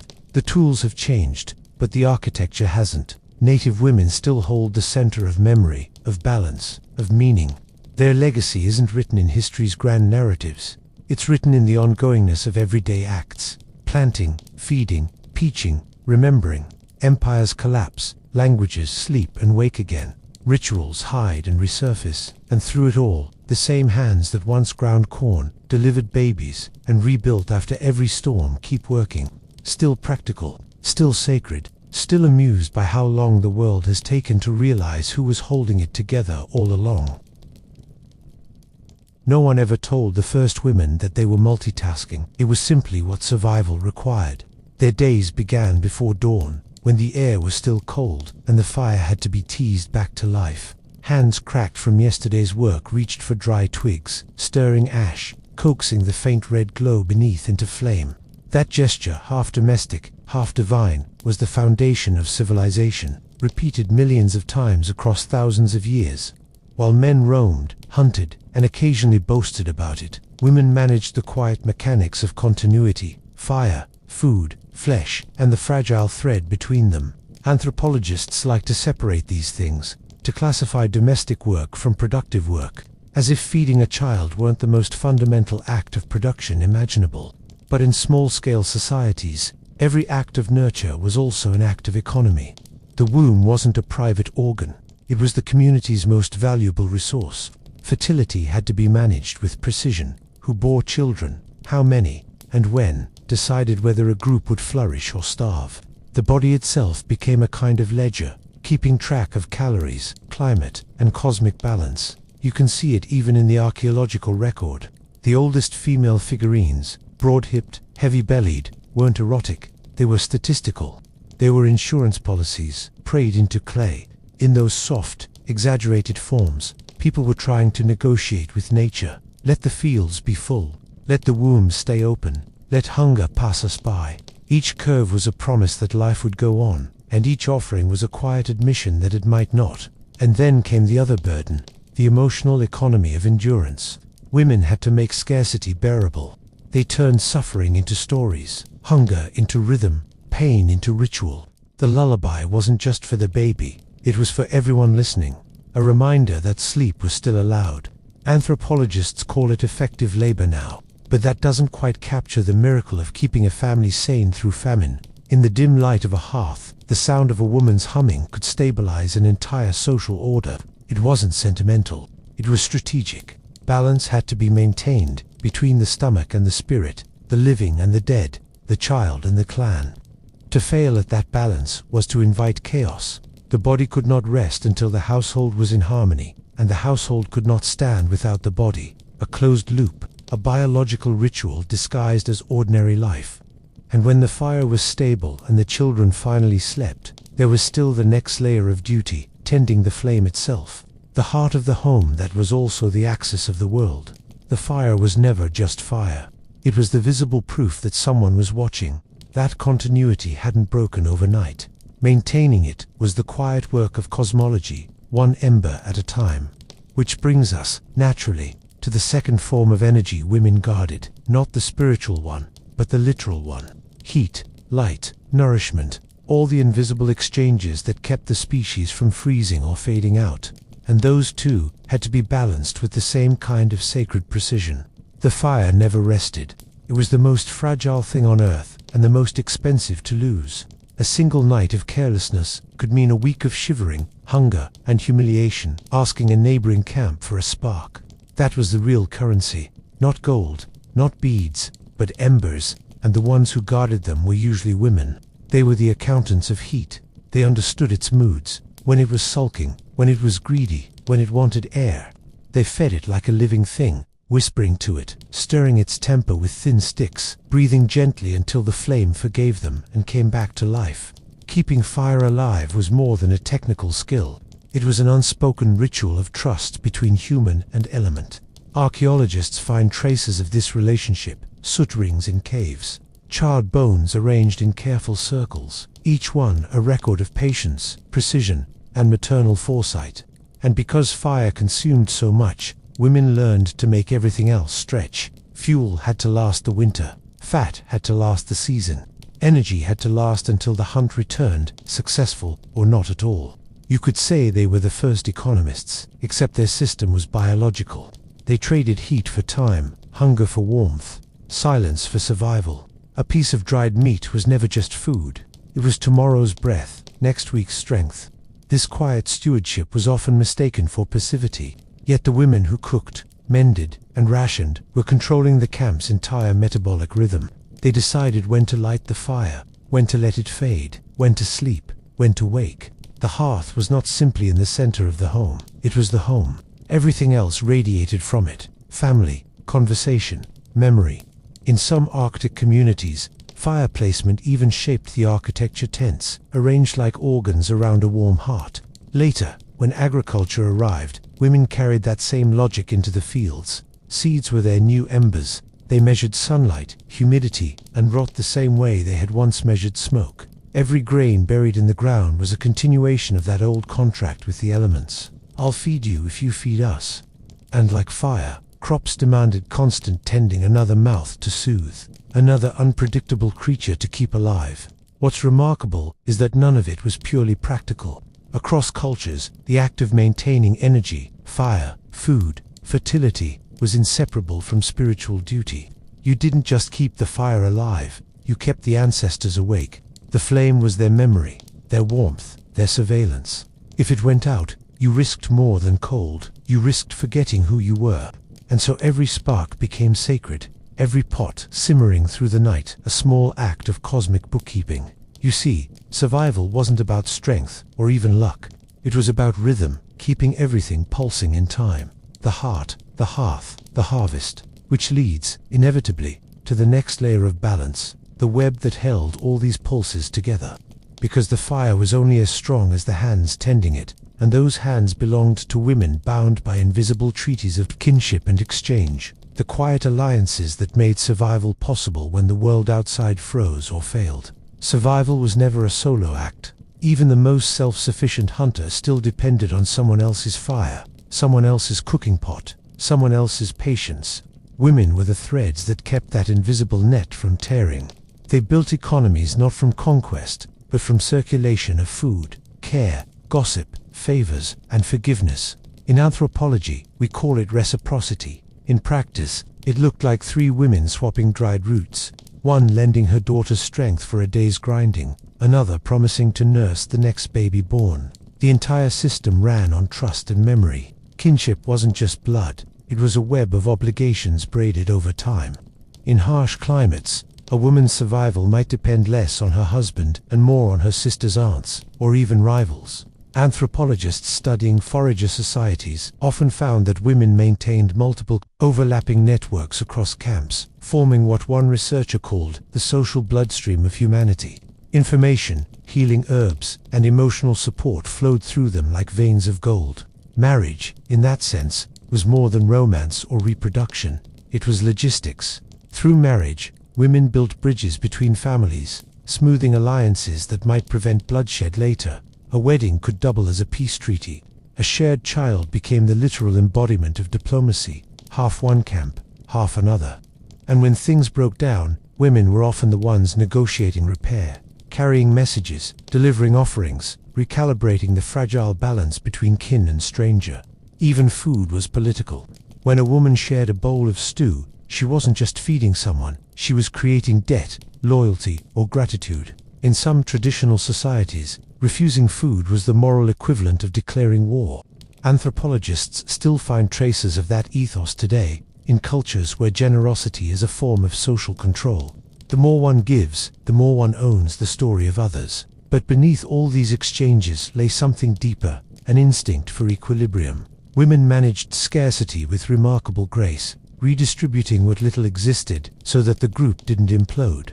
If the men failed to bring back game, the women stretched roots, invented soups, disguised famine as feasting. They made hunger communal, which is another way of saying survivable. And through it all, there was a kind of sacred arithmetic at work, one that blurred the line between economy and devotion. The way a woman portioned meat, folded a hide, or buried leftover bones could carry ritual meaning.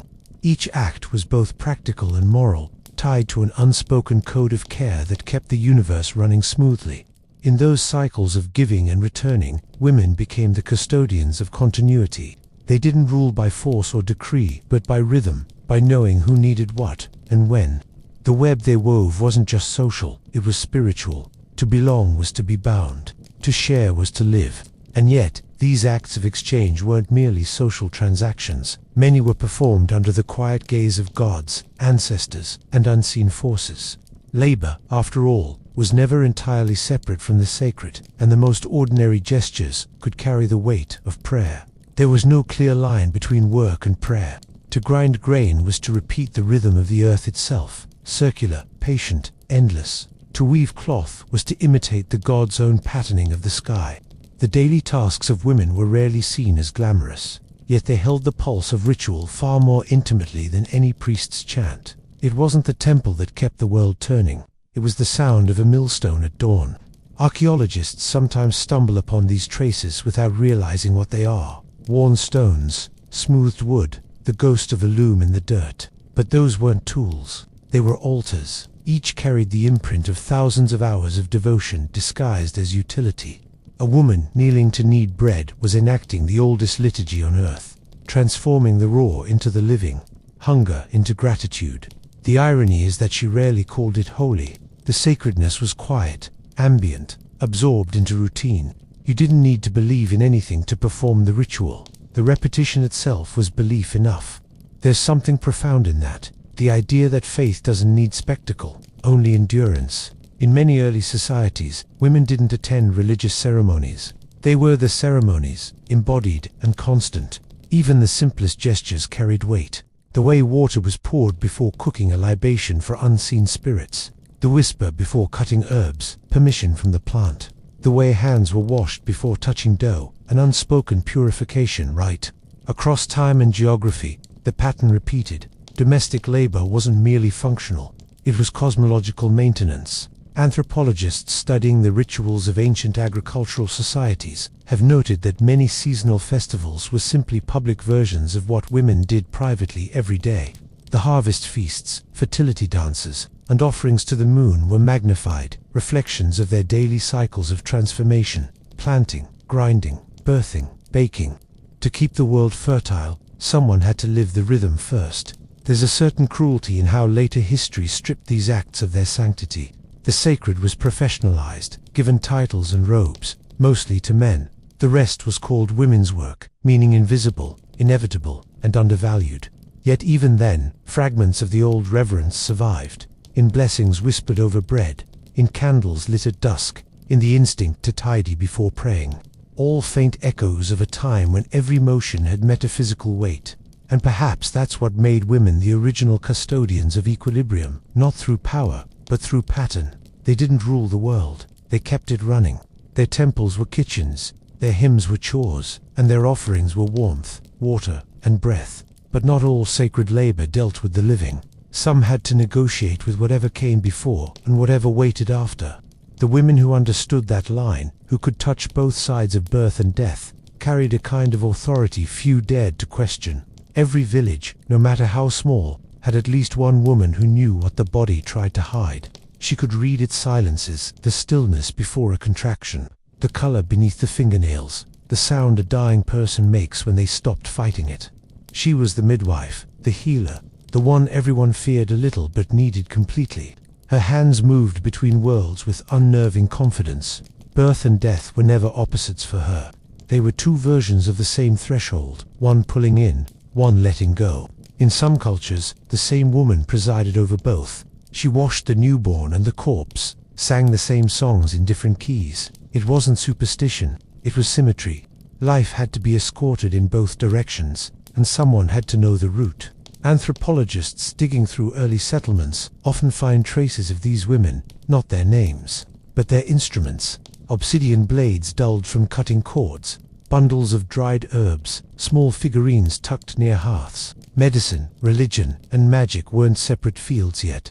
They were all variations of knowing how to keep things alive, or how to let them go gracefully when they refused. Their knowledge wasn't written but carried in whispers, in repetition, in the muscle memory of hands that had done it before.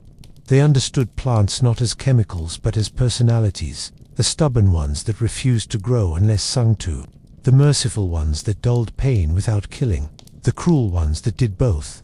Their craft was empirical long before science learned to use the word. And of course, there was danger in that knowledge. Power wrapped in tenderness always unsettles the powerful. Midwives and healers could make or unmake reputations. They could keep secrets, interpret dreams, or quietly end a lineage if they wished. Many early legal codes tried to restrain them, forbidding women to perform abortions, to speak of spirits, to prepare potions without male supervision. Yet the rules rarely held. When pain came, people still went to the one person who could handle it without flinching. You can still feel their echo today in the way hospitals are structured, the sterile language of delivery borrowed from ritual, the masked attendants reenacting an ancient choreography. The difference is that somewhere along the line, the sacred intimacy was stripped away. Birth became a procedure, death an inconvenience. But for millennia, these women understood that both were negotiations with forces larger than comprehension, and they performed those negotiations daily, calmly, without applause. They were, in a sense, the first philosophers of embodiment. They knew that to live was to decay, and to decay was to feed something else. Their work was messy, miraculous, and profoundly unromantic, exactly like nature itself. And around them, entire belief systems began to take shape. Because if the female body could bleed without dying, bring forth life from pain, and commune with unseen powers through rhythm and ritual, then perhaps time itself was following her calendar. Which brings us to the oldest clock humanity ever had, one measured not in hours, but in blood. The first calendars weren't carved in stone, they were kept in bodies. Long before anyone mapped the stars, women were already charting the rhythm of the moon through themselves. Every 28 days, give or take, the world quietly reset. It was both a private event and a public mystery, something invisible, yet impossible to ignore. In many ancient societies, menstruation wasn't merely biology, it was cosmology. The cycle marked time, dictated ritual schedules, and set the moral tone of an entire community. Some cultures treated bleeding women as untouchable, dangerous, sacred, or both. They were isolated in huts or sent to rivers, not always as punishment, but as preservation. Blood was power, and power was volatile. You couldn't let it spill freely without consequence. Anthropologists who've studied menstrual seclusion often note the paradox. These spaces were both prisons and sanctuaries. While men feared contamination, women found communion. Away from chores, from men, from the ceaseless demands of survival, they rested maybe the only time they could. Stories, secrets, and songs flowed as freely as the blood itself. These temporary exiles became classrooms for oral history, medicine, and rebellion. Elsewhere, the cycle was revered as alignment with celestial order. The moon, after all, bled to disappearing and returning in predictable phases. Women were considered living calendars, syncing with lunar rhythms and marking agricultural seasons through their own bodies. The practical and the sacred never quite separated. Even modern ethnographies of pastoral societies reveal traces of this thinking, that fertility isn't only a matter of sex, but of timing, restraint, and ritual harmony. Still, power invites control. As organized religion grew, menstrual blood became something to fear, to legislate, to conceal. The same substance once used in blessings or burial rites was rebranded as unclean. Priests wrote rules. Women learned discretion. And yet, beneath those prohibitions, the old awe persisted, whispered through euphemisms, encoded in purification rituals, buried in the architecture of temples where only pure bodies could enter. It's unsettling how much of civilization's order was built on this quiet choreography of exclusion and reverence, a cycle of control disguised as cleanliness, a rhythm of suppression that still hums beneath modern hygiene ads and polite conversation. The body's own clock turned into a moral one. But if cycles governed purity, they also governed time, and time, as it happens, shaped behavior. How one carried the body, covered it, and performed virtue became another layer of discipline, another form of devotion. The body had to look orderly if the world was to believe it was pure, and that belief would soon become its own religion. Cloth did more than cover, it narrated. Every hem, veil, and fold told a story about who one was, who one belonged to, and how dangerous one's body might be to the moral fabric of a community. Modesty wasn't born from shame. It was born from surveillance. Somewhere along the line, people decided that women's virtue was a public resource, and women learned to perform it like a ritual, daily, wordlessly. Anthropologists have long noted how clothing codes often mirror cosmic hierarchies. The layered garments of purity, the strict color systems, the hidden hair that symbolized control over chaos. In ancient Mesopotamia, veils were worn not by the oppressed, but by priestesses and married women, markers of rank, not subjugation. It was only later that the veil became a prison. Control, like cloth, can be repurposed. Across time and geography, women perfected the art of behavioral choreography, walking softly, lowering eyes, keeping hands still. Virtue was rarely about morality, it was about optics. A woman's silence became a language of its own, one fluent in survival. To remain modest was to remain safe, or at least less visible to judgment. But beneath that stillness, there was strategy. By mastering modesty, women manipulated its expectations. The saintly mask could shield rebellion. The perfect posture could hide contempt. In medieval Europe, convents became laboratories of quiet autonomy. Women writing, teaching, governing, all while officially obedient. The performance of purity was a loophole, a costume worn to buy freedom from scrutiny. Even the simplest gesture, covering one's head before prayer, crossing arms in submission, carried both defiance and devotion. Anthropologists studying gendered ritual behavior call it the politics of the body, how posture, movement, and restraint became social currencies. The more one controlled the body, the more one could claim spiritual control.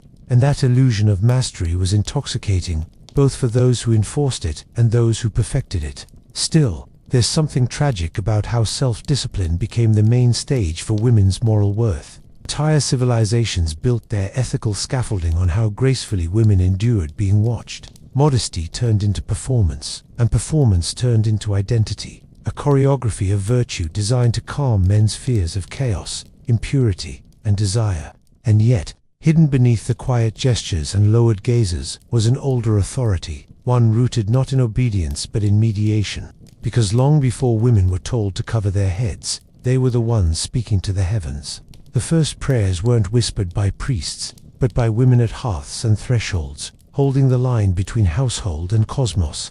Before religion was professionalized, it was domestic. The gods didn't live in temples, they lived in kitchens, wells, and the folds of blankets where new life began. The earliest priests were women who never called themselves that. They tended the divine as part of daily upkeep, keeping the fire lit, the water pure, the ancestors remembered. The sacred didn't require spectacle, it required maintenance. Archaeologists often find household shrines tucked beside storage jars or cooking pits of figurines smeared with ash, a few grains arranged like offerings, a stone worn smooth by touch. To modern eyes, they look insignificant. To ancient ones, they were power stations. The home was a microcosm of the universe, and the woman who ran it was its axis. Her prayers were recipes, her rituals invisible, her authority absolute but unacknowledged.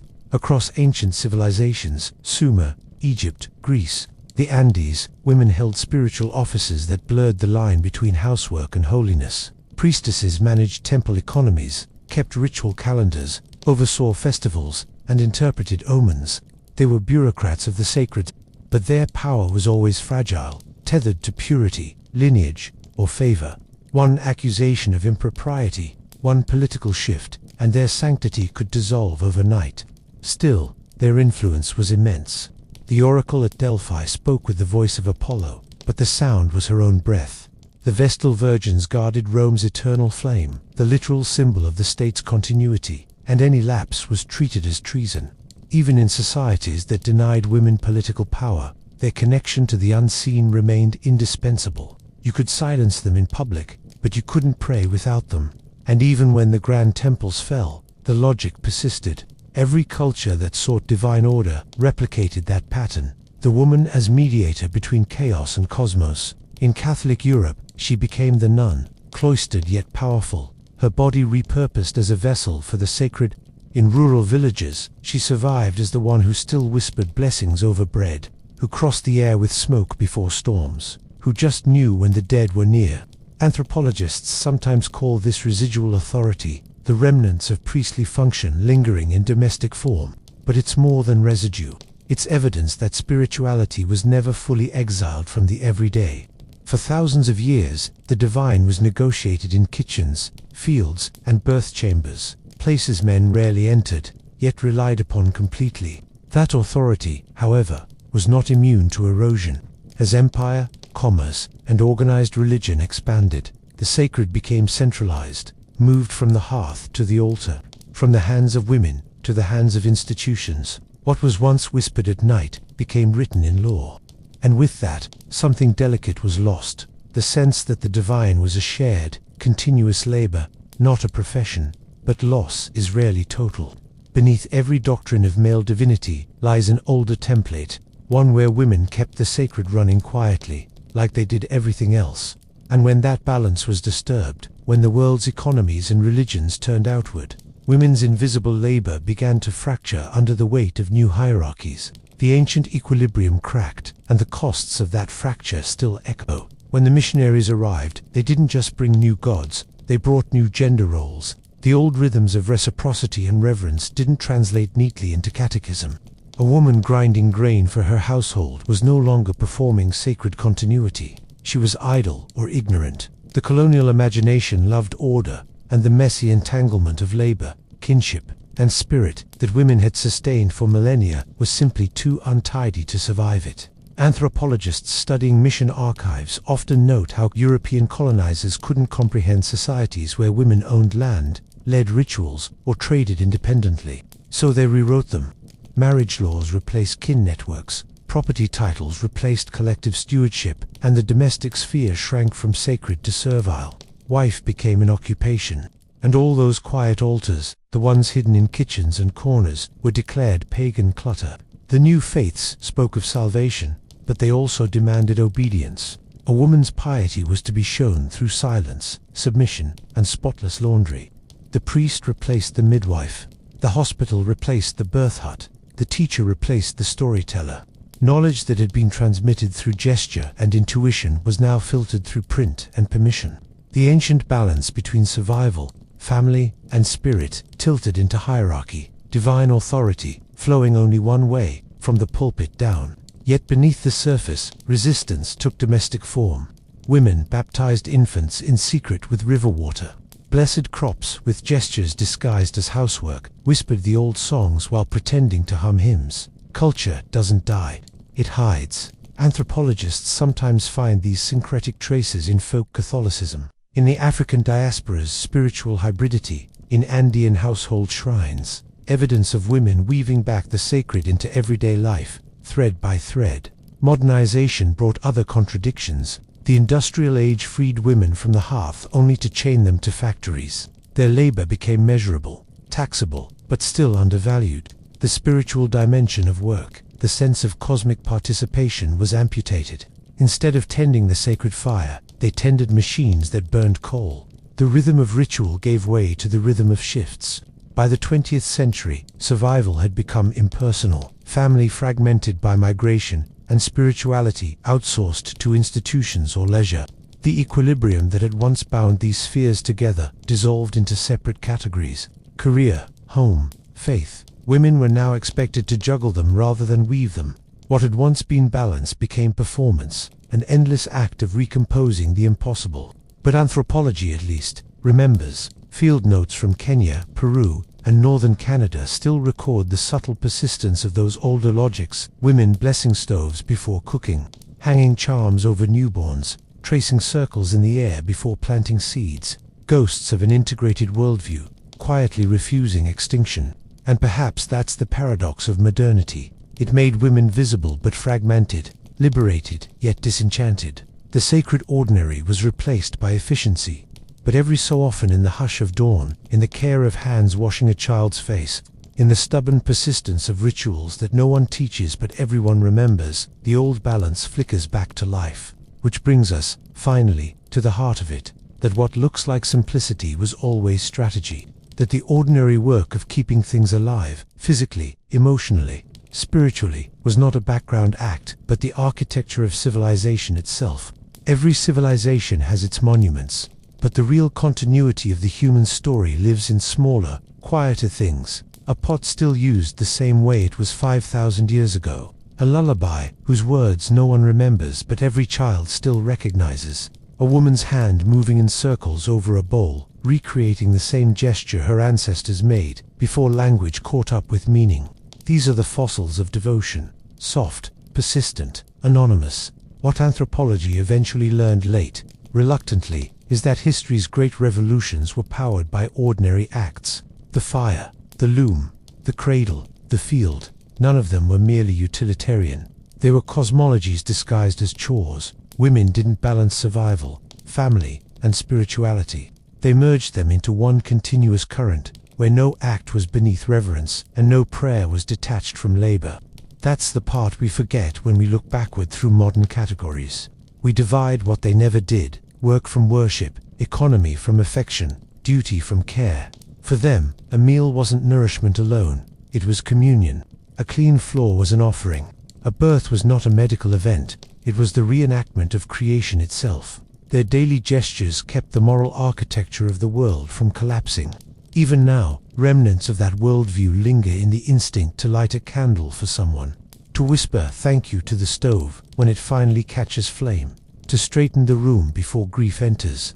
These habits are anthropology's most elusive data, rituals so small they escape notation, yet so universal they define us. And perhaps the most unsettling realization is that civilization didn't advance away from those rituals, it simply buried them under noise. The sacred ordinary still breathes beneath fluorescent light and supermarket shelves. It's there in the rhythm of care, in the uncelebrated work that keeps people fed, warm, and sane. The divine never left the house, we just stopped noticing it. If you trace it back far enough through the empires, the reforms, the erasures, you find the same quiet principle beating at the center, that survival is a spiritual discipline, that to keep others alive is to participate in something holy, whether or not one believes in gods. And that, perhaps, is the secret anthropology keeps circling, that women didn't simply endure history, they maintained it. They kept its fire burning through childbirth, famine, conquest, and routine. Their devotion wasn't ceremonial, it was structural. The world stands because someone kept stirring the pot. Power didn't always sound like thunder. In most small-scale societies, it moved more like the wind, invisible, unpredictable, and only noticed when it changed direction. The strongest person wasn't the one who shouted orders, but the one whose silence unsettled everyone else. Among many indigenous groups across Africa, the Americas, and Oceania, leaders were expected to speak rarely and act even less. The moment someone enjoyed the taste of their own voice too much, the others began to drift away, and in a society that survived by cooperation, isolation was a death sentence. Leadership was a burden, not a prize. It meant sleeping less, eating last, and being blamed for every bad harvest. Among the Inuit, the most respected hunters were often the most self-effacing. They gave away their best meat and took the smallest portion home. In parts of the Amazon, chiefs were expected to feed everyone before themselves. A man who hoarded food would lose followers faster than fire eats dry grass. And in the highlands of Papua New Guinea, authority could vanish overnight if it stopped being useful. Power existed only as long as others allowed it to. The irony was that this restraint, this careful invisibility, became its own kind of dominance. The quiet ones learned that the less they demanded, the more they received. They ruled by absence, by the peculiar magnetism of the unspoken. Anthropologists notice that, when everyone in a circle speaks, the real leader is often the one who simply listens, the person others glance at before deciding whether to agree. Silence was the most efficient technology of control. It wasn't charisma that held groups together, but calibration, the delicate skill of knowing when to step back. Even now, in boardrooms or classrooms or governments, we can still sense that ancient rhythm. The loudest voices rise fast and burn out faster. The lasting ones are those that know how to disappear without losing gravity. And in that silence, that space where authority becomes almost invisible, lies the deeper trick. Power that doesn't need to prove itself starts to look like something else entirely, something ritualistic, something that hides behind symbols, gestures, and the comfort of repetition, which is where our story quietly slips next. Influence, in most traditional societies, wasn't about visibility, it was about circulation. Like smoke from a sacred fire, it spread quietly through conversation, kinship, and obligation, leaving no clear point of origin. The person who truly moved the tribe wasn't the one who stood in the middle of the crowd, it was the one who stood just behind it, whispering to the right person at the right time. Take the Iroquoian confederacies, for instance, where public decisions were supposedly made by male chiefs. Yet no one dared ignore the matrons who decided which men could speak in the first place. The council's power flowed through them, not above them. In many African lineage systems, the elder sister of a chief's mother, an almost invisible title, could overrule a king without ever entering his court. She didn't need a throne. Her authority lived in memory and kinship, both older, more binding currencies than any weapon or crown. Even words themselves carried layers of disguise. Political language was built to conceal rather than reveal. A single proverb, muttered during a council debate, could settle an argument more effectively than a direct command. To understand who held power, you had to notice whose silence ended the discussion. And sometimes, the most persuasive thing wasn't speech at all, but a small gesture, a hand placed on a knee, an offering rearranged, a glance toward the sky. Among the Dogon, or the Hopi, one misplaced symbol in a ritual could change who was believed to be aligned with the cosmic order, and that was a far greater threat than losing a political vote. The ability to manipulate signs, not people, defined the subtle art of rule. It's no accident that so many societies treated influence as a kind of sorcery, to shape outcomes without being seen doing it. That was magic. A leader who relied on force or shouting was clumsy. One who made others want what he wanted was divine. And once that mechanism of unseen control took hold, it didn't need to stay human for long. It began to wear masks, to speak through ritual, to make itself sacred, which is exactly how power learned to hide inside religion. Ritual was the perfect disguise, the oldest costume power ever wore. It made authority look less like ambition and more like duty, as if the leader were merely performing a role handed down by the gods. Among the Yoruba kings were forbidden to eat in public or sneeze where people could see. Even the smallest human gesture risked cracking the illusion. Power survived only by convincing others it didn't belong to a person at all, but to the invisible forces being served. Across the Pacific, chiefs wrapped their words in song and ceremony, as though every decree needed an audience of ancestors to make it real. The Maori Ariki, the Polynesian Oliai, the Melanesian Big Man, none of them ruled by shouting commands. They presided like mediums, as if their bodies were hollow instruments filled with divine resonance. Their authority came from somewhere else, or so everyone agreed to believe. Anthropologists like Victor Turner used to call these moments performative inversions. The leader steps into the mask so that power appears impersonal, sacred, and therefore untouchable. It's a brilliant system. If you fail, it's not really you, it's the ritual that failed. The guilt evaporates into smoke. In the Amazon, a shaman who cured a fever didn't take credit. He thanked the spirits who had momentarily used him. The ceremony functioned as both therapy and political negotiation. Every chant reaffirmed social hierarchy while pretending to erase it. To lead was to vanish, to be a vessel, never the source. The result was a strange equilibrium. The more someone wrapped themselves in ritual, the less human they became, and the safer their power was. To challenge them meant to challenge the spirits themselves, a blasphemy few could afford. But power doesn't stay static for long. Beneath the drums and smoke, another kind of authority was always growing quieter, domestic, and infinitely more patient. It didn't need masks or titles. It cooked, it healed, it remembered, and somehow, it managed to steer entire worlds without ever being officially seen. If you looked only at who sat in the council circle, you'd think men ran most traditional societies. But power had other homes tucked inside kitchens, childbirth huts, gardens, and ritual fires that never went out. Women ruled through constancy, not ceremony. Their influence was so woven into the rhythm of survival that outsiders often missed it entirely. In matrilineal groups from West Africa to the Pacific Islands, descent and inheritance flowed through women's lines. The so-called chief could not hold his title without his mother's or sister's blessing. Among the Akan, the Queen Mother didn't just advise the king, she had the right to depose him. She spoke rarely, but when she did, it was final. Power that speaks softly doesn't need repetition. Even where patriarchy appeared dominant, female authority found its channels. In the Arctic, the survival of entire camps depended on women's skill in preserving meat and sewing clothing to invisible acts of control disguised as care. In Amazonian villages, women's secret rituals sustained the fertility of gardens, while the men's public ones merely celebrated the result. The loud and the quiet formed a perfect duet. Anthropologists once tried to measure power by looking for kings and warriors, but missed the real mechanics, the ones who distributed food, decided marriages, and managed memory. A man might lead a hunt, but a woman determined whether his family ate tomorrow. Their authority moved sideways, like groundwater, invisible until a drought revealed it. And it's curious how this pattern repeats. The spaces built for women, kitchens, weaving circles, midwife lodges, often became centers of decision-making, disguised as domestic routine. The art of leadership through daily life. No titles, no thrones, just the persistent choreography of keeping everything alive. But if gender shaped the channels of authority, speech shaped its rhythm. Power could flow through words just as easily as through hands, or be destroyed by them.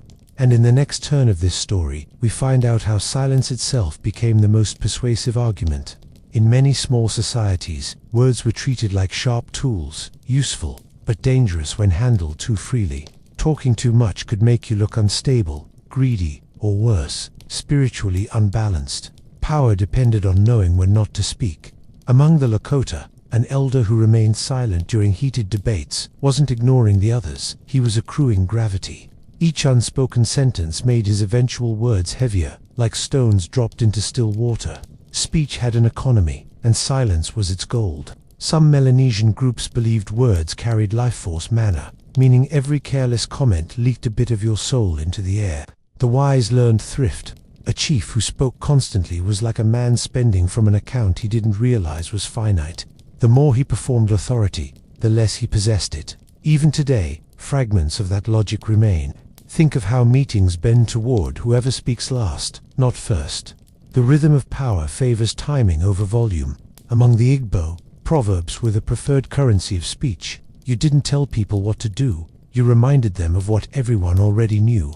A well-placed proverb could shut down argument better than a threat.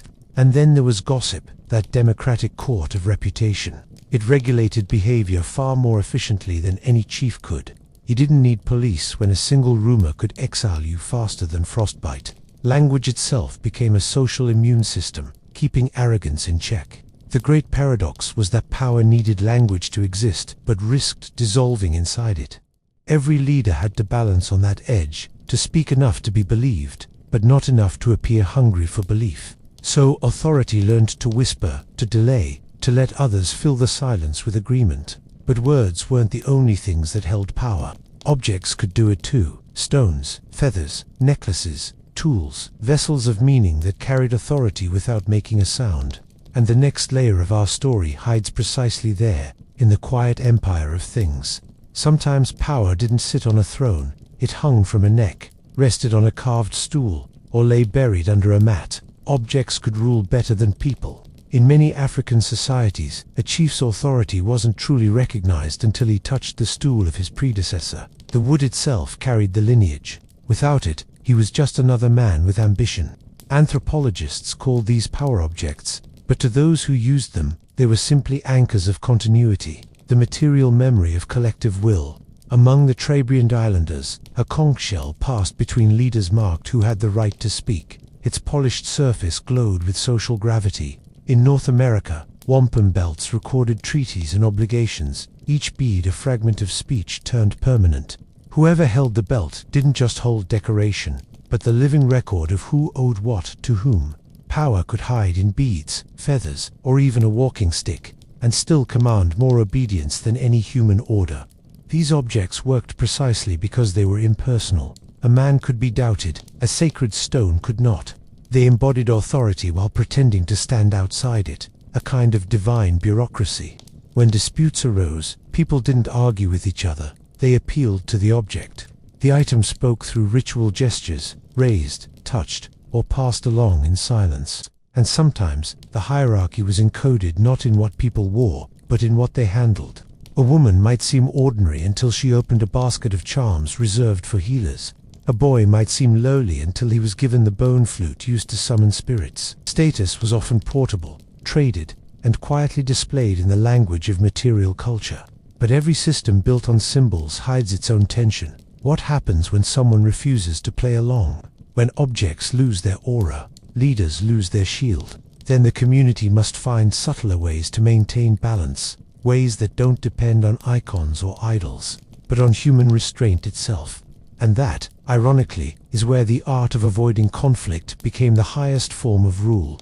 In small communities, open conflict wasn't just unpleasant, it was catastrophic. There were no prisons, no standing armies, no neutral zones. Every feud risked unraveling the fabric of survival itself. So, instead of conquering rivals, people learned to dissolve tension like smoke, quietly, indirectly, and with impressive psychological precision.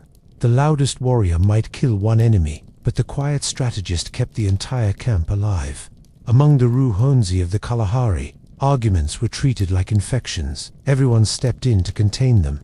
If a hunter bragged too much, others mocked him gently, deflating his ego before it became dangerous. This insulting the meat tradition wasn't cruelty. It was social maintenance. The group couldn't afford pride. Better to bruise one man's feelings than fracture the collective trust that fed everyone.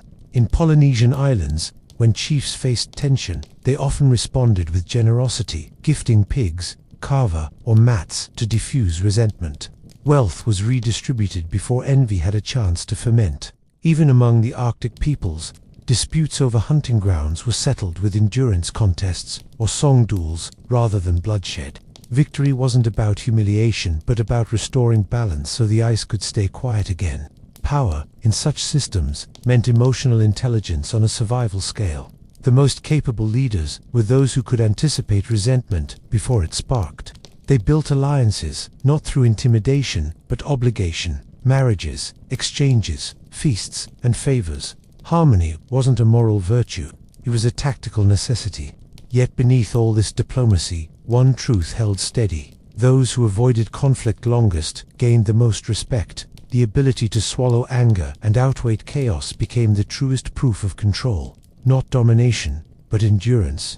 And that endurance was tied to time, to memory, to the people who had lived long enough to see every argument before, every solution tested.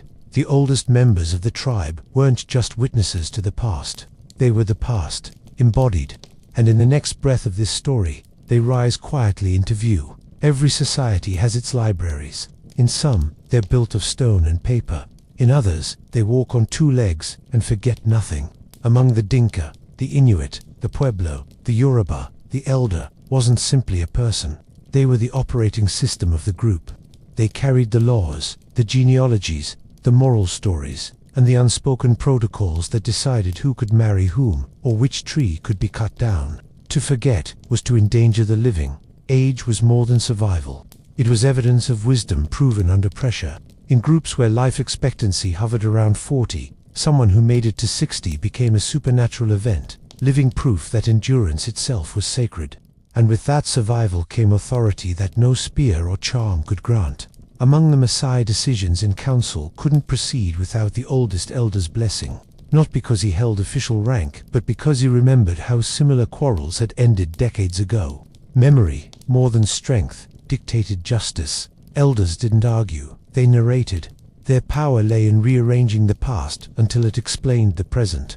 Among the Dogon, stories about ancestors weren't nostalgic, they were legislative. To retell a myth was to make a law. The young could only speak through what the old had already sanctioned.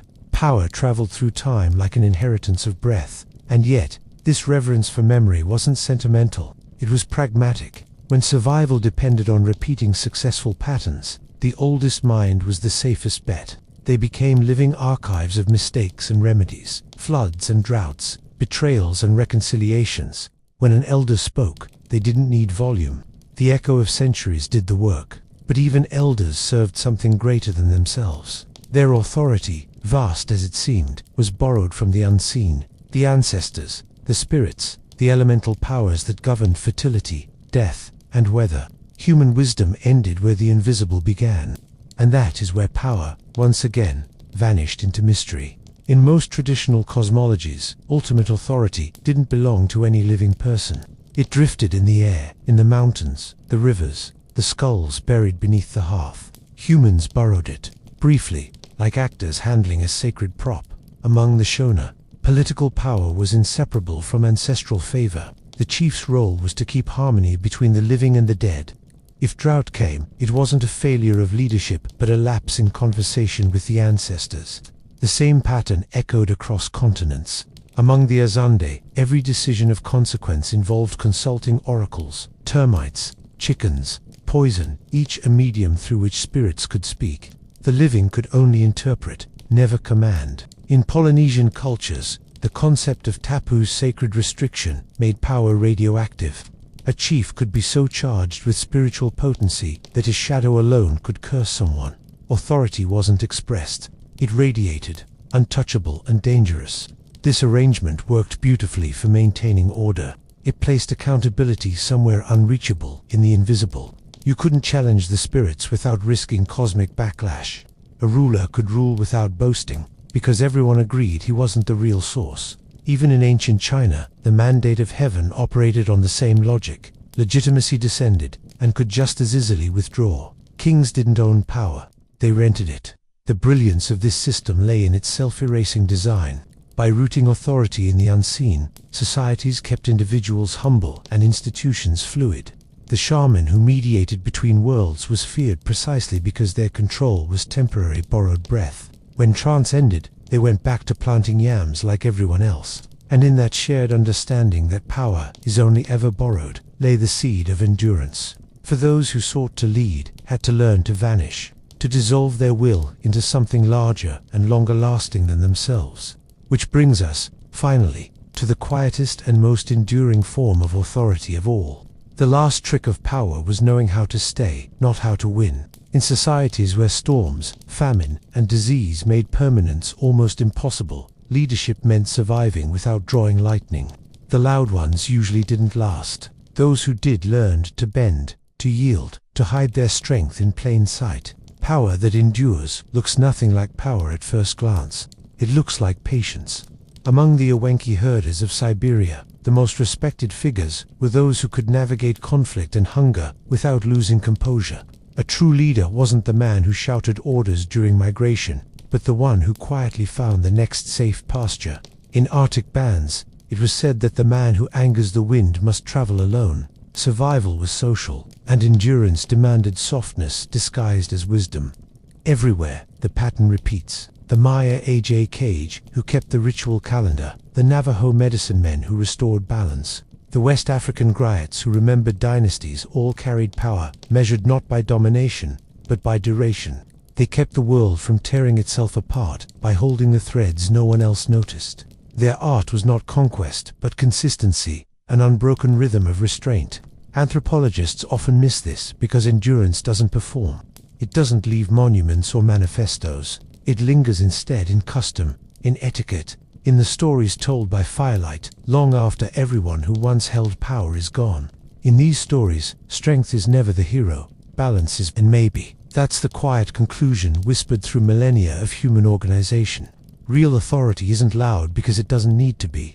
It moves like breath through a sleeping house, felt, not seen. When it's working, no one notices. When it stops, everything falls apart.